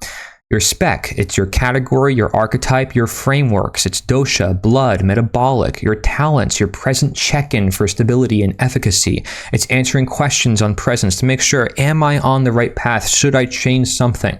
In video games, especially like World of Warcraft, you're changing your talents every so now and then. But the other stats aren't changed that much. Your appearance is your reflective check-in for the future, answering questions on ignorance, right? What am I not paying attention to? What do I need to look at? And then your starter gear is preparing yourself for dietary change. You're preparing yourself for adventure. Now, if you have all these things set, right, which it shouldn't take you long. In fact, if you were watching this video and I told you what to write down, you should have it by now. You will be able to move on in your journey. Right? You're ready for adventure. Here's just another slide summarizing all of this, but this is actually giving an example, right? So faction, life, committed to eating primarily non-processed whole foods to support optimal health. Race, let's say I'm a human/hobbit, embracing a balanced bio-individual diet. Class, I'm a mage. I enjoy experimenting with recipes and creating unique meals that nourish. My spec is a mixed metabolism, type O, right? And then my talents, I'm presently feeling steady energy levels with improved digestion and mental focus, right? My appearance, I recognize that future health depends on consistent habits. And then my starter gear, I do a daily high protein smoothie, weekly meal plan, intermittent fasting. Boom, I'm ready to move on. I got this, right? So this is just an example. And what this forms ultimately is a unified equation. And so I see health as essentially quality, which is faction, which is determined, right? So life or evil is determined by your type plus quantity. The type includes class, spec, talents, appearance, and gear, which is healthy fats and carbs, career, relationships, exercise, spirituality. And then your quantity is your race, and that's more or less nutrients, digestion, reactions, needs, chemicals, etc. Right? So this is my unified equation based on ARDA, based on this journey for what is health, which ultimately comes down to quality, our quality of life. That literally is what our health is, what we live day to day, our daily regimen. But as you know, the journey continues. We choose our stats, we have to continue. And what I have in my book is a bunch of levels. Basically, by this point of having recognized who you are and what you're doing, you've reached level 50. And so moving on from 50 onwards, we have to focus on various topics.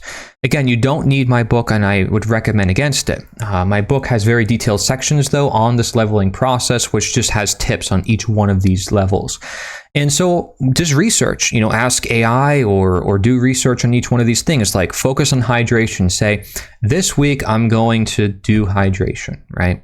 I'm going to focus on, am I getting enough hydration? Next week, I'm going to focus on my carbohydrates, learn everything about carbohydrates. Next week, healthy fats. And maybe it's every 2 weeks. Maybe it's every 3 weeks. Go at your own pace here, but have some sort of structure to maybe within 6 months or maybe a year, right? I want you to read through these slides, right? And you'll see there's even a section for each class, right? So going through each one, looking at the value of a knight, the value of a mage, the value of a warlock. And what you can do is you can actually go to a decentralized AI, an uncensored AI like Brighteon AI, which has knowledge without the censorship of, the alternative health, for instance. If you don't have a coach or some form of guidance and you want that further guidance, and for every level, you could consider using AI as your quest giver, essentially, just as you would in a video game, those people that keep you on your journey who help you level up. You have to always be looking for new quests and new experiences, and AI allows us to do that in such a way that it also can be personalized in a way where it can listen to us. And so I recommend having a coach, of course, in real life, but you can also have this AI coach. You can have both, or you can have either one. It's important to have these quest givers. And as you can see, this keeps going, level 71 to level 90. Some of these are quest chains as well. Level 91 to 110, and then 111 to 120. Again, these are the ones I have in my book. You can take of this what you will. And because I made the whole book styled off of World of Warcraft and video game terminology, you can literally convert all dietary terms, all life terms into a video game. So that's what this is. Game language is dietary language. This is basically just like an index of all the different terms. And if you want to use this and it makes it more fun for you, and you want your practitioner to also treat it more like a game and more like fun and play, then this is something that you can do. Is it going to be practical for a lot of people? Maybe, maybe not. But I would assume that a lot of people would find this certainly interesting as a sort of classification system that makes it easier to understand in some ways. And then here's some quotes.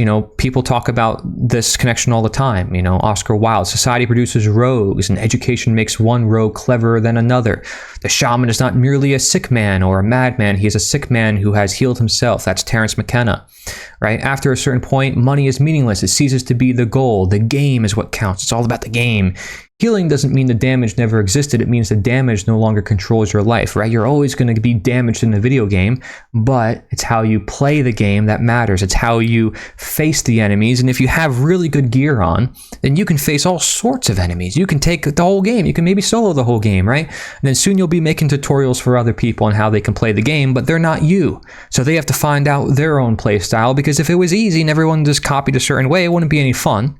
And everybody would just be playing a certain way. And then the developers of that game have to change the game, right? So it's literally in the art of life, but also in a game, that there has to be this uniqueness, there has to be this tension, there has to be this journey. So we should not fear it, and we should not try to stay away from it. And when we're using these terms like rogue and shaman and druid, I think we should embrace that. We should go into that further and let it be very symbolic. I hinted on this very early on in my works on my channel, because I have this video called The Biggest Question for Humanity, and I particularly highlighted the word quest in the thumbnail. Because every quest is a question. Everything I shared in this, when it comes to, would you do this? Will it work for you? It's a question.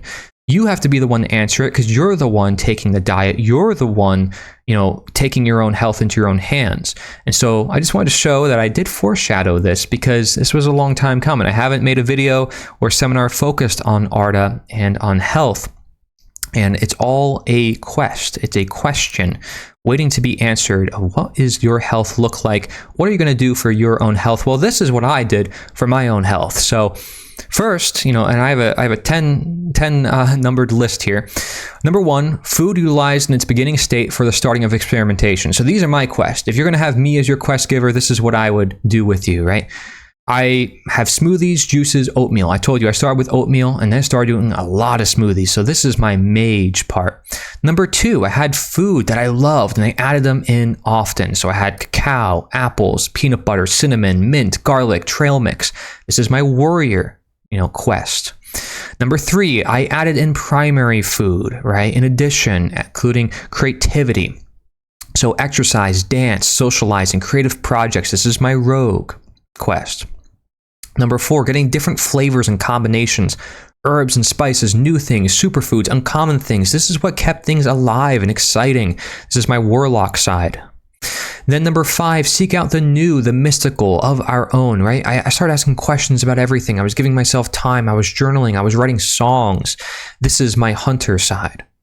And I go to a lot of mom and pop restaurants as well, and I love exploring, what they have to make and what I can't make at home, and then what I could learn I could make at home. Incredible stuff. Drink large quantities of water using fun water jug. I would carry around this big jug with me. Now I got a different water jug with me. And then use a straw. Sometimes a straw, for me, I drink more water that way. Always have it nearby. Having teas, smoothies, other ways to get water in. This is my night quest. Number 7, investigate, embrace the innate, right? So I found my own voice. I was starting to embark in my spirituality, my passion. I started to see perspective over evidence. I started looking into natural law, to Taoism. Taoism got me into meditation. Natural law got me into a bunch of different things as well. This is my paladin quest. Number 8, use music. Everything should be complementary. Music for every occasion, contemplation, right? And I was also, working out, and I actually lost a lot of weight. I was heavier when I was younger. And so, this is my monk side. This is my monk quest. And then number 9, use nature. Spend time outdoors or by windows. Look at the stars. See the importance in nature. This is my druid side. And then number 10, use support. Reciting and implementing with family. I would always do this. I would tell them everything I learned, and it would help me learn more for myself, and then they would share perspectives, and I'd be like, oh yeah, I didn't think about that. So having these outsiders, having friends in alignment, and then learning from them, it just created this beautiful environment for healing all around. So I had all these classes integrated within my life, even though I might say I'm more of one class than another, right? I can learn from all of these and implement them in my own life. So here's some really good examples, and these are just quests, and the examples I give here are things that I have done for myself since I was 13, starting this whole journey. And this is younger me. I was pretty chubby as a kid. So, I wasn't like crazy obese, but enough to be bullied in school. I couldn't really find a lot of old pictures of myself. I didn't like being in pictures, but that's, these are the pictures I found. And also, what motivated me along this process was I took pictures of everything I was eating, and sometimes there were some crazy combinations I was doing. You might be able to determine what some of these things are and maybe not, but you can see a picture of the oatmeal I was consuming very often in the top middle, and that was a pretty big oatmeal, but that kept me full for like the whole day, right? And I would have that with like orange juice, which was pasteurized and kind of like the equivalent to soda, so I wouldn't do that now. There's a lot of things on here I could criticize. You can see like there's this one meal on the left side where I have 3 big glasses of water, right? Another one below it. I mean, I just really 3 full glasses of water with my meal, but hey, that is what helped me evolve, right? I have a probiotic drink on the top right, took a picture of it. Don't know why. I guess just to be like, yeah, memories for some reason. I love this trail mix. I always had that as like my snack. Salmon, broccoli, that's pretty good, right? And so there's some things you might want to criticize here, but I took pictures of everything I was doing, and I was so proud of these different meals I would make. I would add an egg on top of everything at a certain point, right? So how many times did I add an egg on top of something? I was doing this because I was also half public school, half cyber school, so I started to cook for myself while in cyber school. Sometimes I would have a smoothie bowl, not just a smoothie. I'm shocked by the big glasses of orange juice there, except they actually look bigger in the picture, but it's actually a very small glass. It's not actually that big, but still, I wouldn't necessarily do that nowadays. I would probably juice the orange myself. And, there's an omelet there, really fancy looking stuff, a lot of dinners I had with my family. And notice a lot of herbs, a lot of spices, a lot of variety, not just like some plain looking food. I was proud of this. This is all stuff that I made. And look at those ones on the right. I have like chocolate milk with sweet potato fries. But hey, if I'm looking at the oils in the fries, I'm making sure the fries aren't GMO. And then I'm looking at the smoothie and I'm using wild berries and I'm using superfoods in that, and it tastes good to me, then hey, I'm enjoying myself in the process. I'm not counting calories here. I'm paying attention to the quality of my food. Now, if everything else failed, I probably could count calories, but notice how many things I mentioned in this seminar. I mean, counting calories can come way last if you want it to be. It doesn't have to be a main determinant, I would say. People get very obsessive when it comes to numbers and calculations. Again, that's sort of like the dietism, scientism side of it. And here am I just having fun making all sorts of foods, including like taco dips and soups, and made my own chocolate milk using probably almond milk or coconut milk, coconut cookies. And I don't know what's with the picture on the bottom left. It looks like just a bowl of strawberries, and then I add juice. That seems like a lot of sugar, so I wouldn't necessarily do that, right? Pancakes. I mean, American breakfast can tend to be pretty high in sugar. So transitioning out of that could be very interesting, where you still want a lot of sugar, and then you start to change your taste buds as you start to use more natural sugars, or you start to consume things that are more savory. Because in other countries, they may have a lot more savory breakfast, not so much sweet, right? But I experimented a lot. And I still use those blueberries, by the way, the one you see in the picture in the middle on the right, those wild blueberries. I think there's some really good quality blueberries. But that being said, also I have ground beef in the top right, came directly from the local farmer that would literally shoot the cow in front of us. Crazy stuff. But tastes very different from mainstream, beef you'd buy at the store. So, you can tell I was trying, I was experimenting, and a lot of things here I can criticize and say, yeah, not so great of an idea. I wouldn't do that now, but hey, it's all part of the process. I want to be transparent with you guys. This was all within, I'd say, when I was 13 to 20. I stopped taking pictures after a while. I haven't taken pictures for years, but I find it cool that I get to share this with you, because otherwise I would have just been sitting, I guess, in my photo album for, who knows, I guess family members in the future. Some different smoothie ingredients I took a picture of. I made my own cookie dough, cool stuff, salmon cakes. Yeah, all sorts of cool things. You see, I added a bunch of herbs on top of my food. I started getting more sophisticated as time goes on with my food, and making sure I'm getting high quality nutrition, using wraps that aren't necessarily made out of flour, right? So this is the summary of kind of what my gear looks like nowadays, right? I do a lot of raw food, mainly just because, I used to cook a lot, like in those pictures, just not really much anymore. I find my energy, my thinking, everything's better when I'm eating more raw. So I'd say I'm 80% raw food at this point. Smoothies, fruits, berries, 86% Ghirardelli chocolate and nuts. That's my snack, basically. Usually cashews, but it could be anything else as well. And then a high quality dinner, typically Asian or Greek. reverse osmosis water, and I usually add fulvic acid to this. So no, this isn't urine. I know people do that. It's fulvic acid or humic acid, which actually has like all the minerals that you need. It comes from natural springs. Raw milk could also be a form of hydration, of course. Japanese green tea or matcha I get directly from like Japan, so it's like really good quality. And then I make sure it's also radiation tested. But, pretty simple, relatively. I eat 2 times a day, sometimes 1 time a day, I'll be honest with you. And then 1 snack, sometimes, most of the time, not always though. I do basically like a 16-8 fasting, an 8 to 12 hour sleep ratio, because it depends. Sometimes I wear myself out a lot, and my schedule is changing quite a bit depending on if I'm going to the land, growing food with my local project, or if I'm staying late into the night working on some project. I use a grounding pillowcase, a grounding computer pad. I have nature exposure. I do Qigong, less computer time. At least that's what I've learned, especially as I started getting migraines, and I found ways to circumvent that, like the fulvic acid, humic acid, the minerals, amazing for that. Making sure you have like maybe EMF protectants like this shungite rock. Who knows? It could help potentially. It's a rock. I know people have used applied kinesiology to test that, and we've actually done demonstrations on my channel and people using sound tables and frequencies.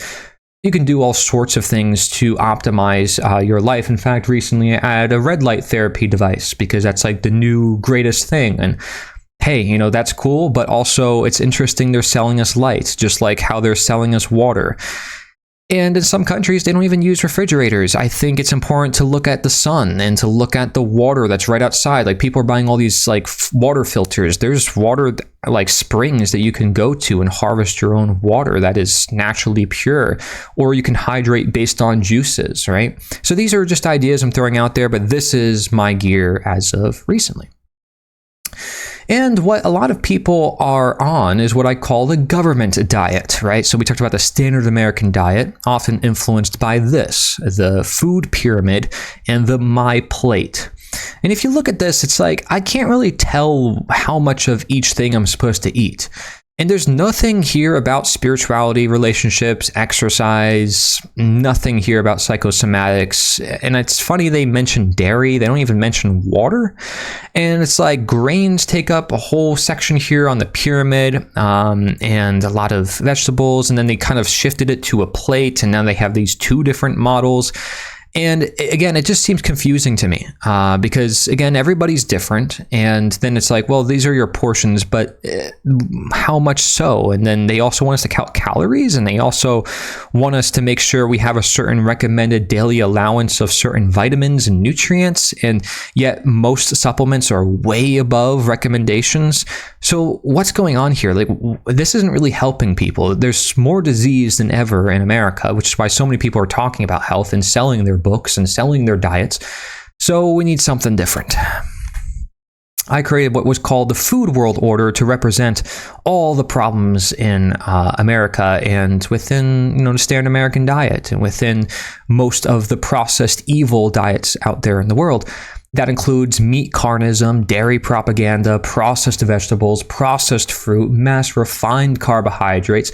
And then there's that part of the pyramid, which is the things they don't share with you, the things that you don't see, the things that maybe even the people in power do for themselves and they don't share with other people.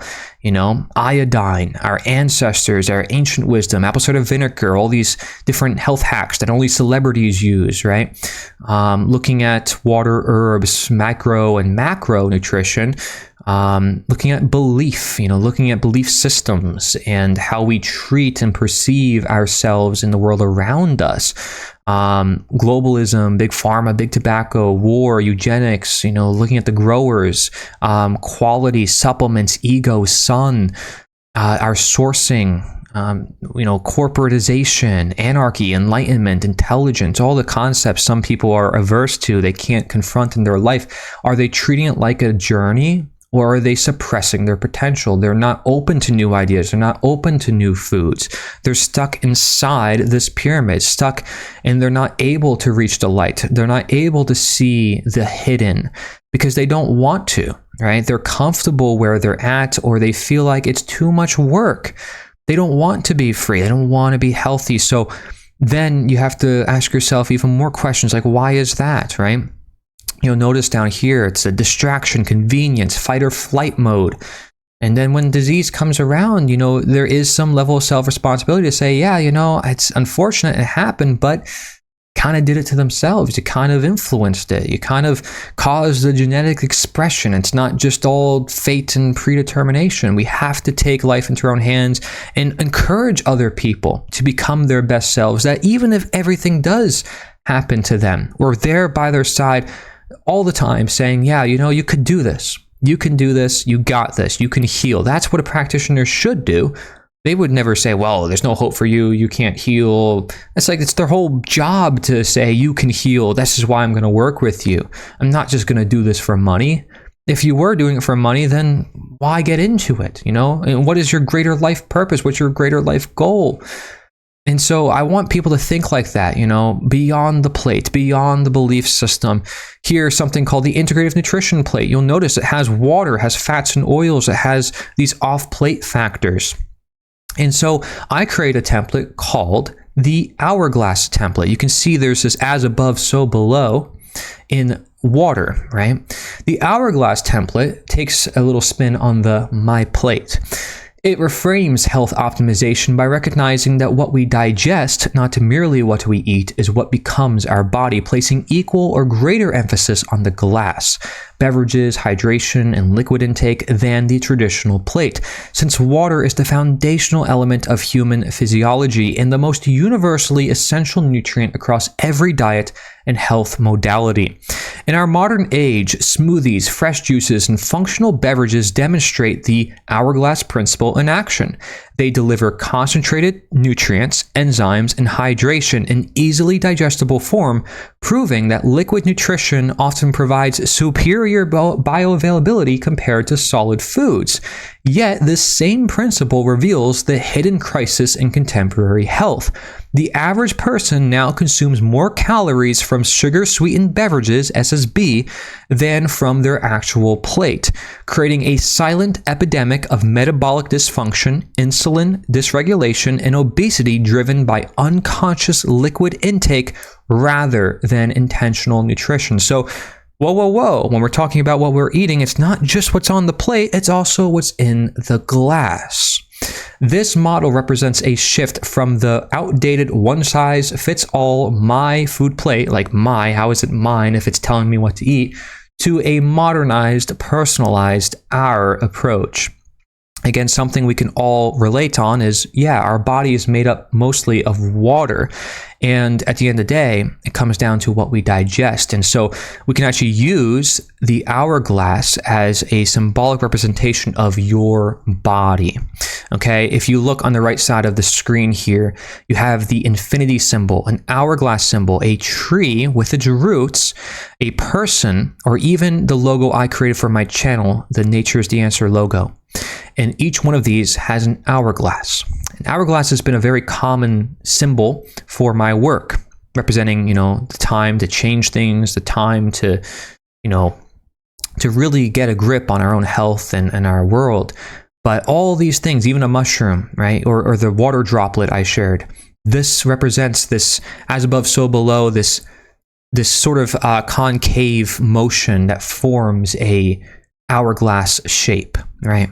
And so I even created a little chart about this with all the different aspects that make up the hourglass template.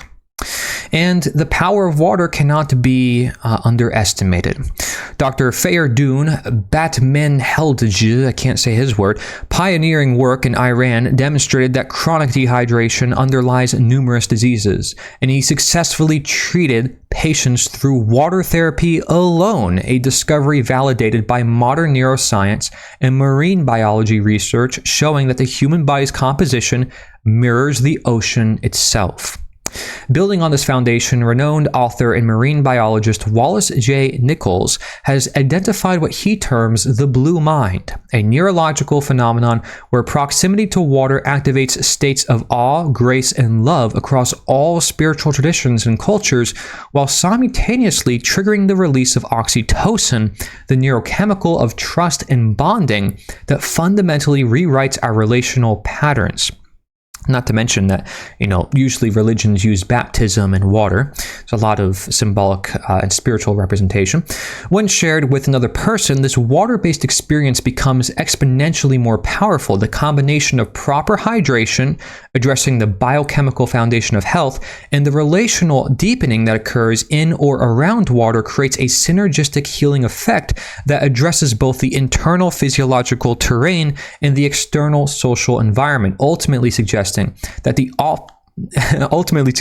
optimal health emerges not from isolated biochemical intervention, but from the integration of conscious hydration practices with intentional human connection facilitated through our primal relationship with water, transforming what we drink and who we drink it with into a revolutionary medicine for both individual and collective healing.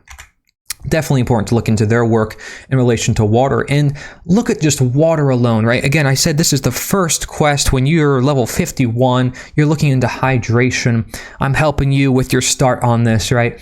If we're looking at coffee, so many Americans, this is like their number one source of antioxidants. They're drinking coffee, right? It doesn't have calories, but it has stimulants, and it can cause all sorts of things in different people, including lack of sleep, many hours ahead of time, by the way. Chicory or tea, which is extraction with water, or even cacao could be replacements for coffee. Also, let's say you are doing a workout or you need energy. Maybe you can use coconut water. Maybe you like soda. You've drank soda your whole life. Well, sparkling or carbonated water. Well, what about dairy, right? We want to lessen our dairy. It's on the evil list usually if it's pasteurized, typically. We might want to do homemade nut milks, right? Water with nuts, essentially. It's not really a milk, it's just water. But there's so many forms of water. There's mineral water, right? There's spring water, alkaline water, fat water, ozone water, ionized water, electrolyte water. There's even thick water, which is kind of strange. Hydrogen water, infused water, magical water, which is like holy water or moon water, distilled water, crystal infused water, or simply food. Because again, most foods, especially fruits, which a lot of people can't disagree with when it comes to health and again, the principles of life, are made up of water. So water is an essential part of looking at our health one way or another, or hydration, if you will. And so if we're going to implement the Hourglass template, we can integrate at least 2 of these tips every day, reaching for all of the tips day to day. Consume a smoothie each day as one meal or as each meal. Take note of digestion and satiation. You may even have a liquid before or after a meal. This is huge, right? Because smoothies can allow you to get more nutrients now than ever in a world that is lacking more nutrients than ever. At the same time as easy digestion in a world where it lacks digestion more than ever, right? And hydration and all these other things, having it raw as well. So you're maximizing. And then try a new thing each day to add to your smoothies, or try a new smoothie each day and not too much at once. Take your time consuming, hence the template. Become present, utilize meditation or stretching techniques. Due to saving time from smoothie prep, you're able to work on other things. You can work while having a smoothie. You can take the time to focus more on the off-plate things in your life. So this completely complements ARDA and the ARDA diet. Have a source of hydration always on hand, right? Whether it's, spring, clean water, raw milk, kefir, fulvic acid in your water. Similarly or related, consciously choose or experiment with a form of water. One of the forms I mentioned before. Use a healthier alternative based in the Hourglass, right? So maybe it's matcha, it's tea, it's cacao for coffee. Something that is going to be an alternative to a drink that you're currently consuming. experiment to know if you should be doing smoothies or juices, right? Maybe you should learn the difference between the two. So smoothies have fibers intact, better for replacing meals, and juices may have no fibers, so they're better for nutrient assimilation, and they may be used before a meal, right? So a base juice may include carrot, celery, and apple. A base smoothie may include a liquid base, a natural sweetener, berries, proteins, and superfoods. I shared an example before as well. Always consider the changes or possible changes. Should your smoothie be lighter, heavier, creamier, warmer, colder, saltier, sweeter, more bitter? There's so much experimentation that you can have with a smoothie, and that's what makes it incredible. And it is so simple. It's one thing, and you can put more focus into that because you don't have to cook a bunch of different things and have a bunch of cutting boards, and is it right, and is it going to taste right necessarily?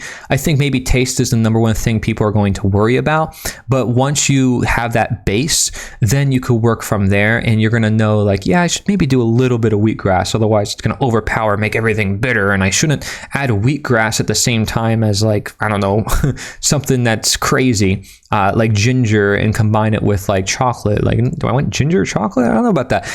You are choosing a quality glass, and you're choosing what to put in. This is your body. So you have to look at the symbolic significance behind this. You have to see why you're doing this. This is your body. However, you can get an actual glass to figuratively represent your body. You can use this glass for a reflection upon your diet. You can add notes. You can get creative with it. In fact, there's people who have taken notes and put certain frequency numbers on it, or certain sayings like love, and they'll put that on their smoothie or on their glass or in certain foods.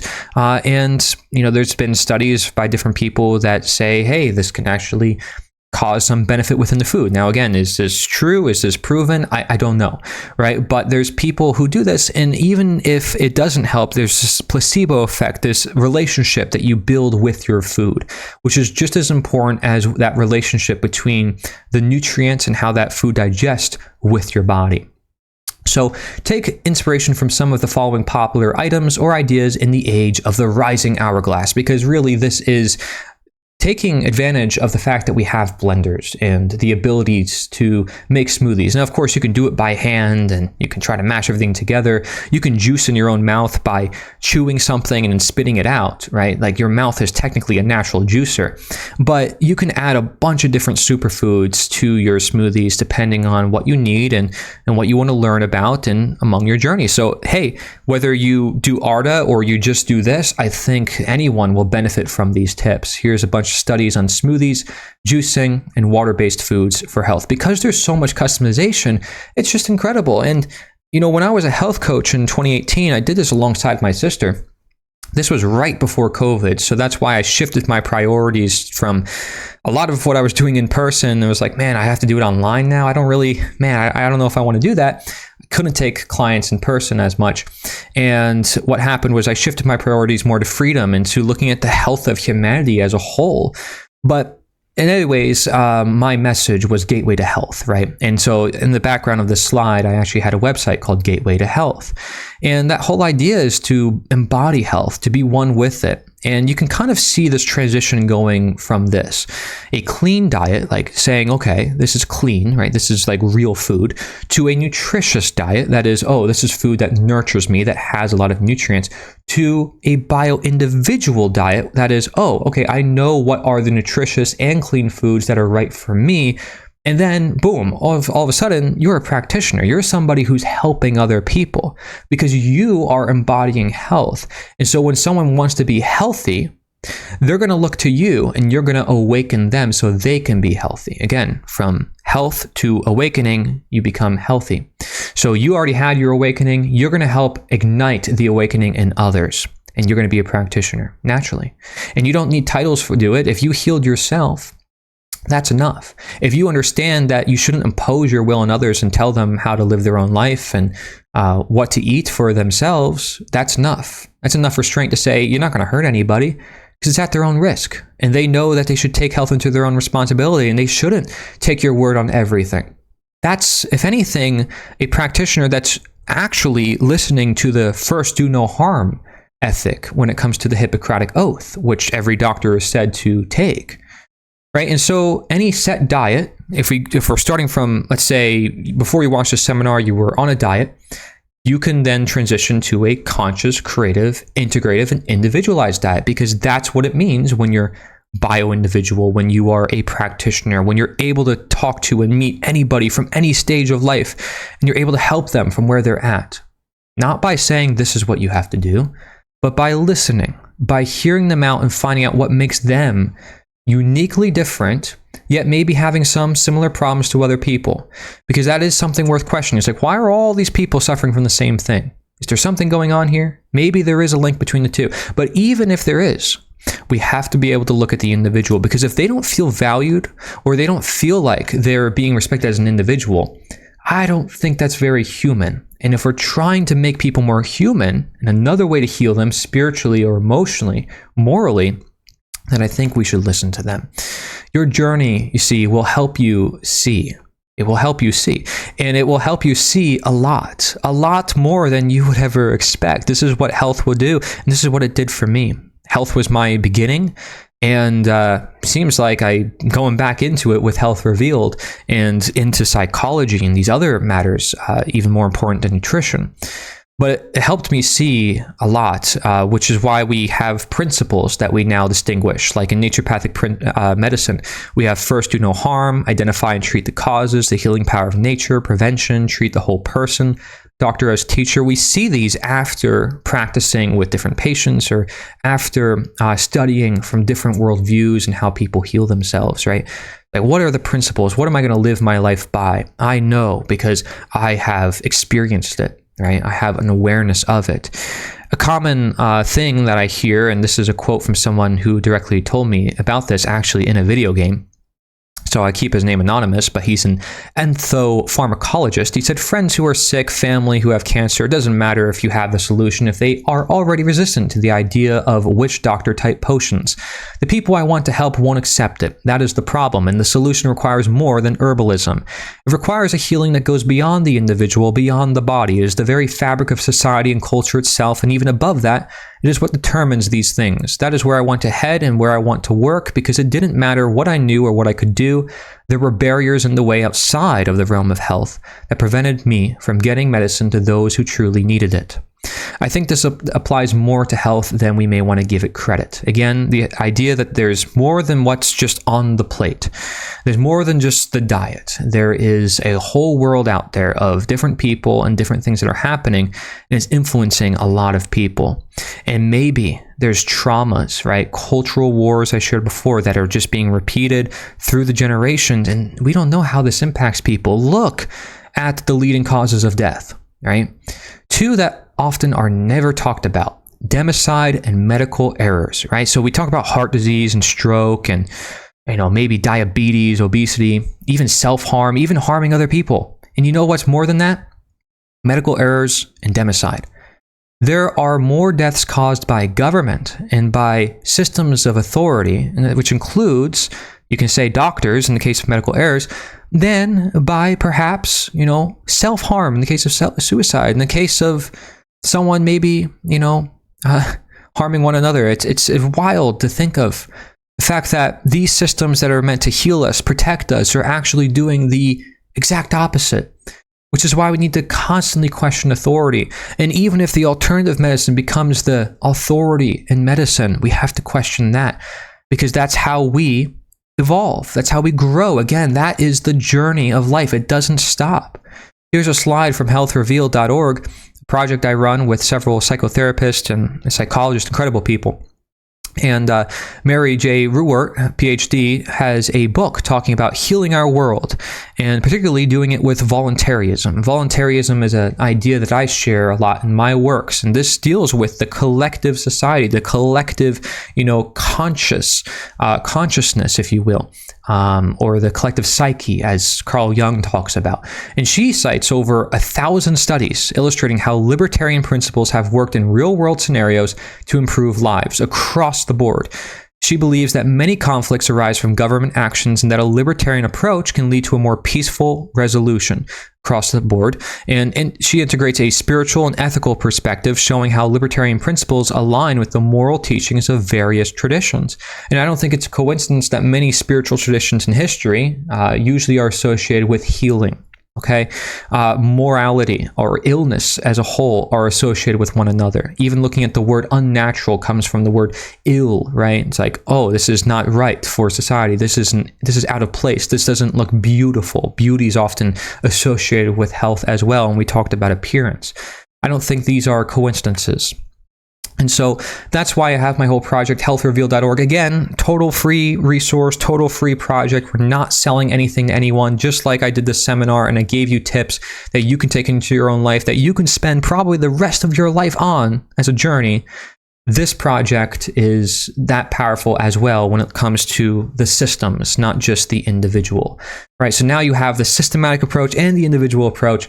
But what we did in this project was really prove that health is ultimately freedom and that servitude is antithetical to health, to true health. And so that requires understanding statism. And if you don't know what statism is, I encourage you pause this seminar, read this slide. Again, if you're new to my work, this is something that is new to you. There's books and movies as well, the Jones Plantation movie in the middle on the right side of the screen. And then how you relate statism to slavery, my work, Slavery Gone for Good. If you want to know what slavery is, it's actually quite important because the systems of governments that we live under originate in Sumeria, which is the first systemic form of slavery accounted for in history. And every government has been founded on slavery, conquest, and war. Yet again, we claim that government is a source of protection and order. Yet again, government is causing democide, which is the leading cause of death. Yet again, we are told that without government, there would be chaos. So it starts to ask a lot of questions when it comes to our health. And here are some questions that you can ask yourself. You can pause. If you've never asked yourself these questions before, they help you question your own statism, your own mental slavery. Here's what voluntarism is. I shared this word before. It's just another way to say you want a world that is based on consent or a truly voluntary world. And then here's abolitionism in relation to that. Basically, it means you want to end all forms of slavery whatsoever, which can include chattel, it can include mental, physical, spiritual, it could be, economic, technological, medical, or political slavery, right? Anything that controls another person, claims to own another person.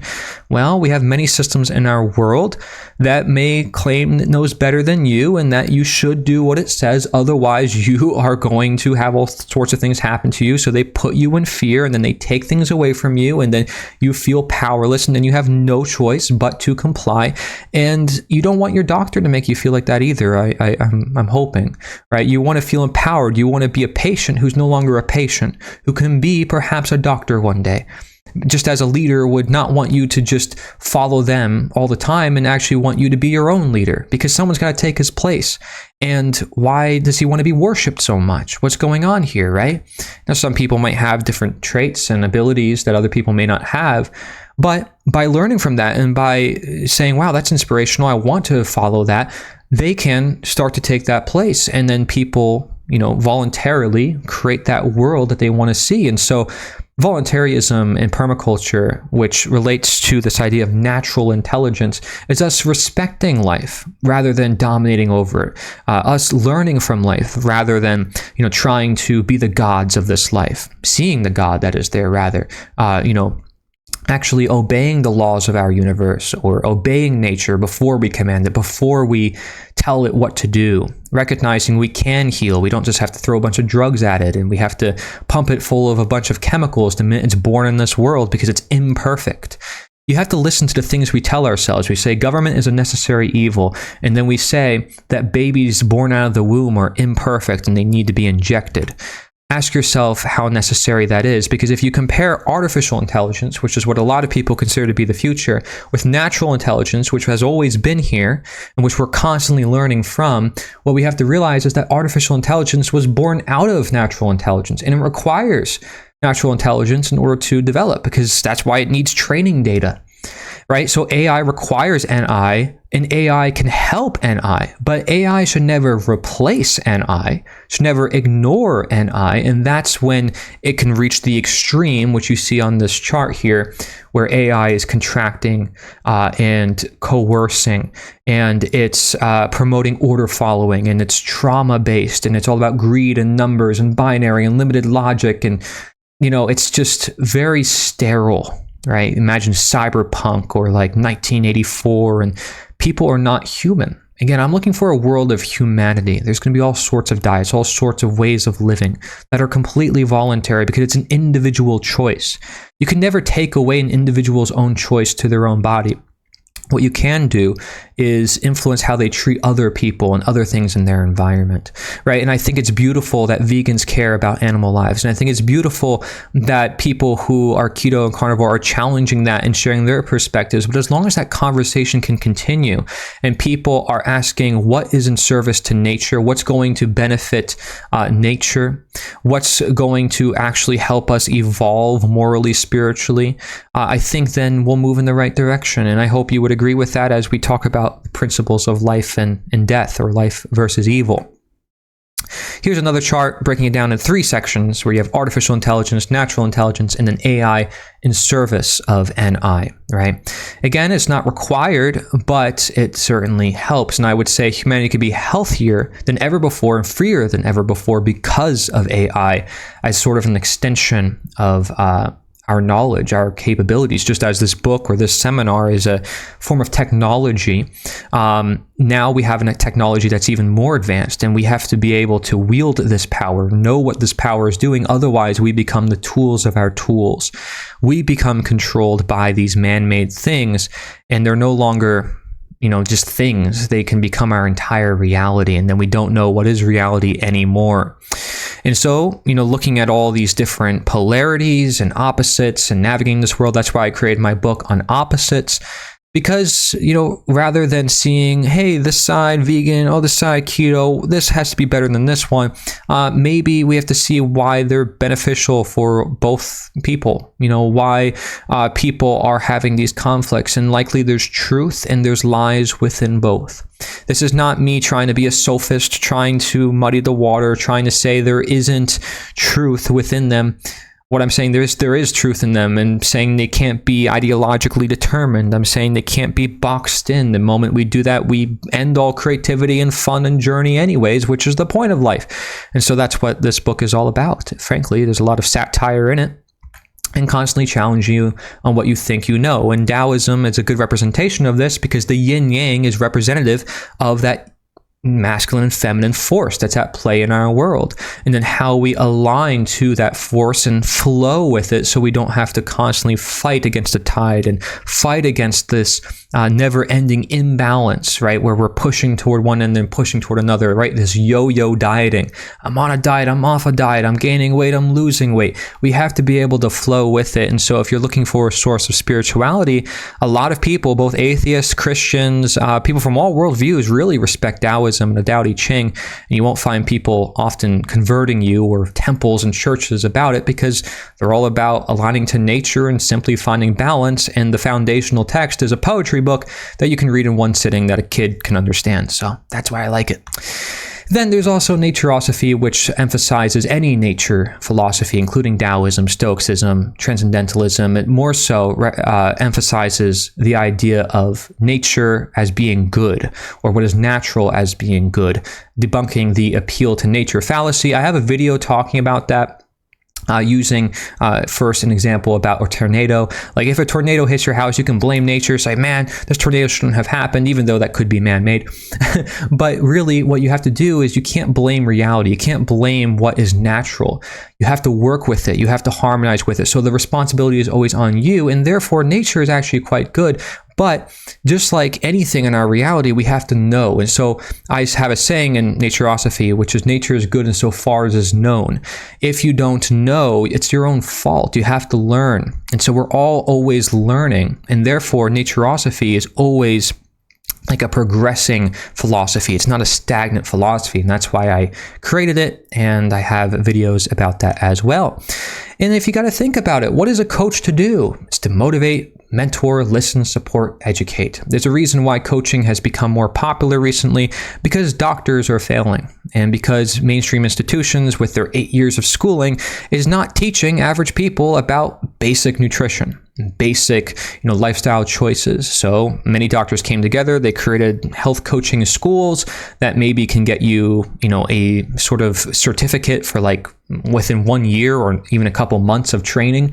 And then boom, now average people can be helping average people and make a living off of it. That's what health coaching is. Incredible stuff. But if you notice, it's all about facilitating change, not about telling you what to do. And this is very similar to servant leadership, where you're listening, there's empathy, awareness. And again, this goes back to voluntarism. This goes back to what, Ruwer talked about with libertarian principles. I'm not talking about libertarian parties and candidates. No, that's still statism. I'm talking about the principles, which is like this very slide, basically building community foresight, like being an actual leader and not saying, well, you have to follow me because I have this crown or this uniform, or I'm a doctor, so you have to follow me. Oh, I have all these people who, succeeded on this diet, so you have to listen to this. Oh, it's your physiology, and I know physiology better than you. And oh, watch this video. It knows clearly all about physiology. It's like, no, humanity is always evolving. There's always more to understand. And the moment we think we got it figured out, we're going to be tested time and time again to realize we don't. And speaking of which, because statism is such a mindset that so many people have that keeps their indoctrination into government, creating more and more democide as one of the leading causes of death in the world, if not the leading, because there's spurts of it in history, like in World War II, where you had hundreds of millions of deaths from just following one person or few people. Absolutely insane. You can check out this seminar called Candles in the Dark by Larkin Rose, where he talks about how do you talk to somebody and what is his approach. It's literally health coaching. It's literally servant leadership. It's literally the Maven effect that Mark Passio talks about. It's literally shadow work. It's literally the psychological approaches we talk about in Health Revealed, and Scott Gordon and his free Scientology approach. It all goes hand in hand. We cannot tell people what to do. We have to ask questions. We can't go in with an agenda, and we guide them to what they already know, to what they already believe. We help them see their own contradictions. If you're going to say, well, it's this way because you didn't read this research and you're wrong because this and that, you're not listening to the seminar. And I sincerely hope for anybody out there with an agenda that you hear out this message and you truly consider it. And so let's summarize this seminar. We look at Frodo from Lord of the Rings, right? And he understands that he must destroy the ring. Right? And so then he prepares his journey and gets what he needs.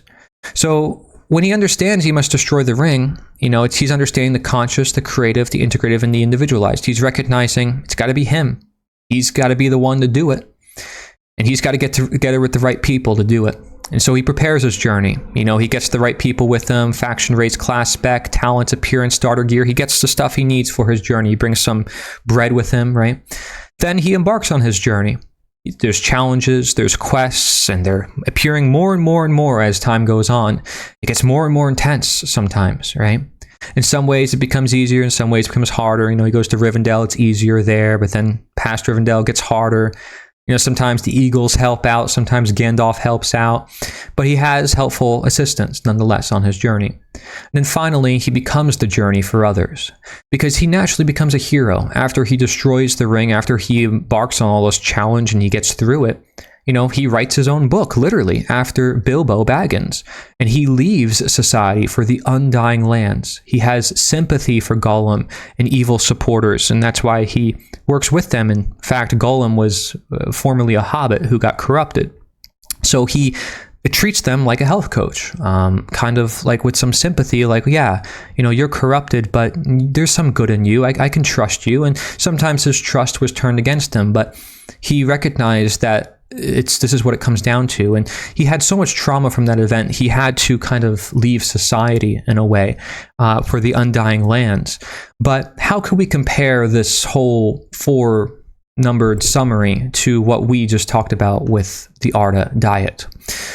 Well, number one, we have to understand the bio-individual journey, the conscious, creative, integrative, and individualized for you, why you're here on this journey, why you watch this seminar, and what you plan on doing.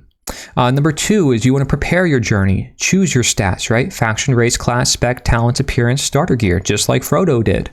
Number three, you want to embark on the journey, just like Frodo did. You want to level up by adding in quests. You want to use Brighteon AI or the Hourglass template for assistance. You want to use a health coach as your guide as well. And then from that, you become the journey for others. You naturally become a practitioner. You develop your own models. You develop your own diets. How do you think people come up with their own diets in the first place? Usually they're off of other diets too. You acknowledge different systems and you learn about coaching and Socratic exercise. You're doing exactly what Frodo is doing and how he defeated the ring and defeated the greatest evil on earth as the smallest person on earth. And so even if you feel powerless, and even if you feel like you can't do anything about your health, I want to tell you that you can. You can do it, and you just have to embark on this journey and treat it like a journey and truly become present with it. Ask yourself those questions, reflect on where I am at, and reflect on what are my goals, just like we talked about in this seminar. All the slides to this seminar will be in the description for anybody who's curious. Thank you very much for watching. My name is Cory Endrulat. All my links is on taplink.cc/CoryHealth. Thank you so much. Again, this is based on the ARDA diet, a book that I wrote. I don't want you to get the book. It's very complicated, and that's why it's my first book. But I hope this seminar had some really helpful tips and stuff that you can use for your own health. Thank you.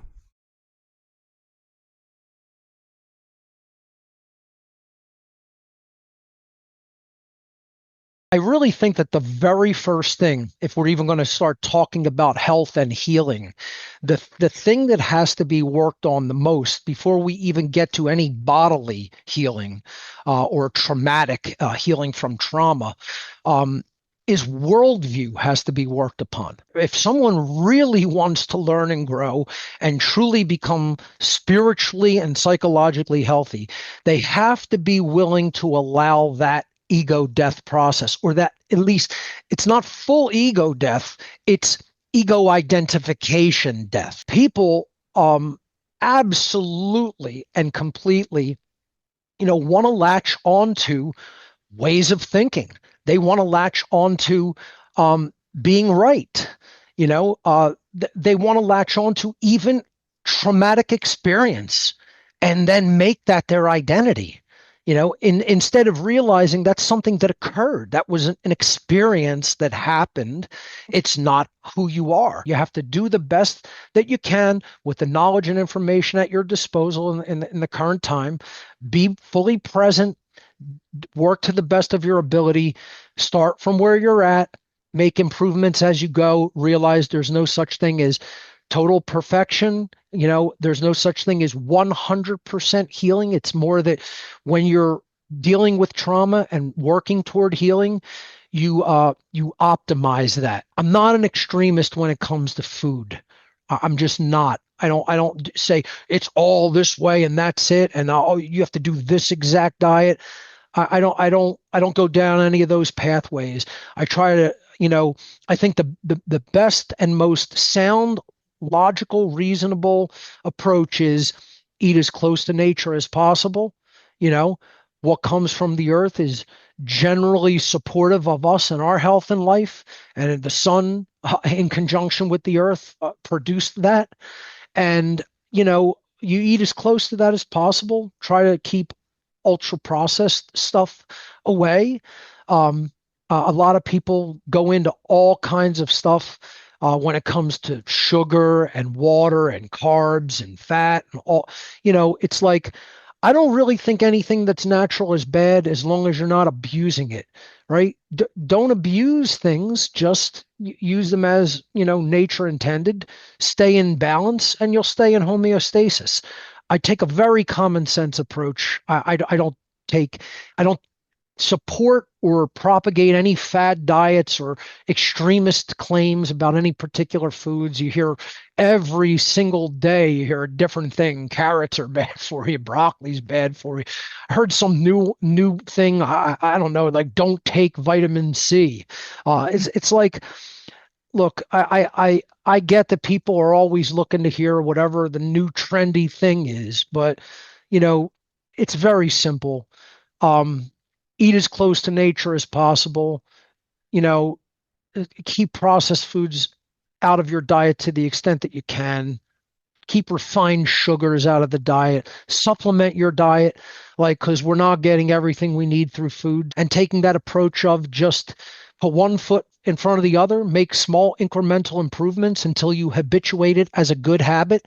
And it's what you do most of the time. And if you falter, don't beat yourself up too badly. Just keep going. There doesn't have to be that kind of crazy fast improvement, right? If it happens, that's wonderful. Take it as a win, right? But it's like, hey, this is great progress over time. Even this is good progress over time. Even this is good progress over time. Just don't flatline, and certainly don't go like this, right? Just don't flatline and make no progress over time, and don't degrade over time. So many people try to put too much too fast. Do too much too fast. I'm going to quit this cold turkey. I'm going to radically change this. Then what they're doing is they're stirring a whole bunch of things up in the body. And then they're like, oh my God, why do I feel sick? Why do I feel completely off? Why is this not working? And it's like, you're doing too much too fast. The body actually requires gradual change, especially the body. The mind is actually way more plastic and flexible than the body is. I don't do extremist stuff. I don't do like one hardcore tunnel vision. It's a very wide open and eclectic array of information and approaches, and then you integrate them.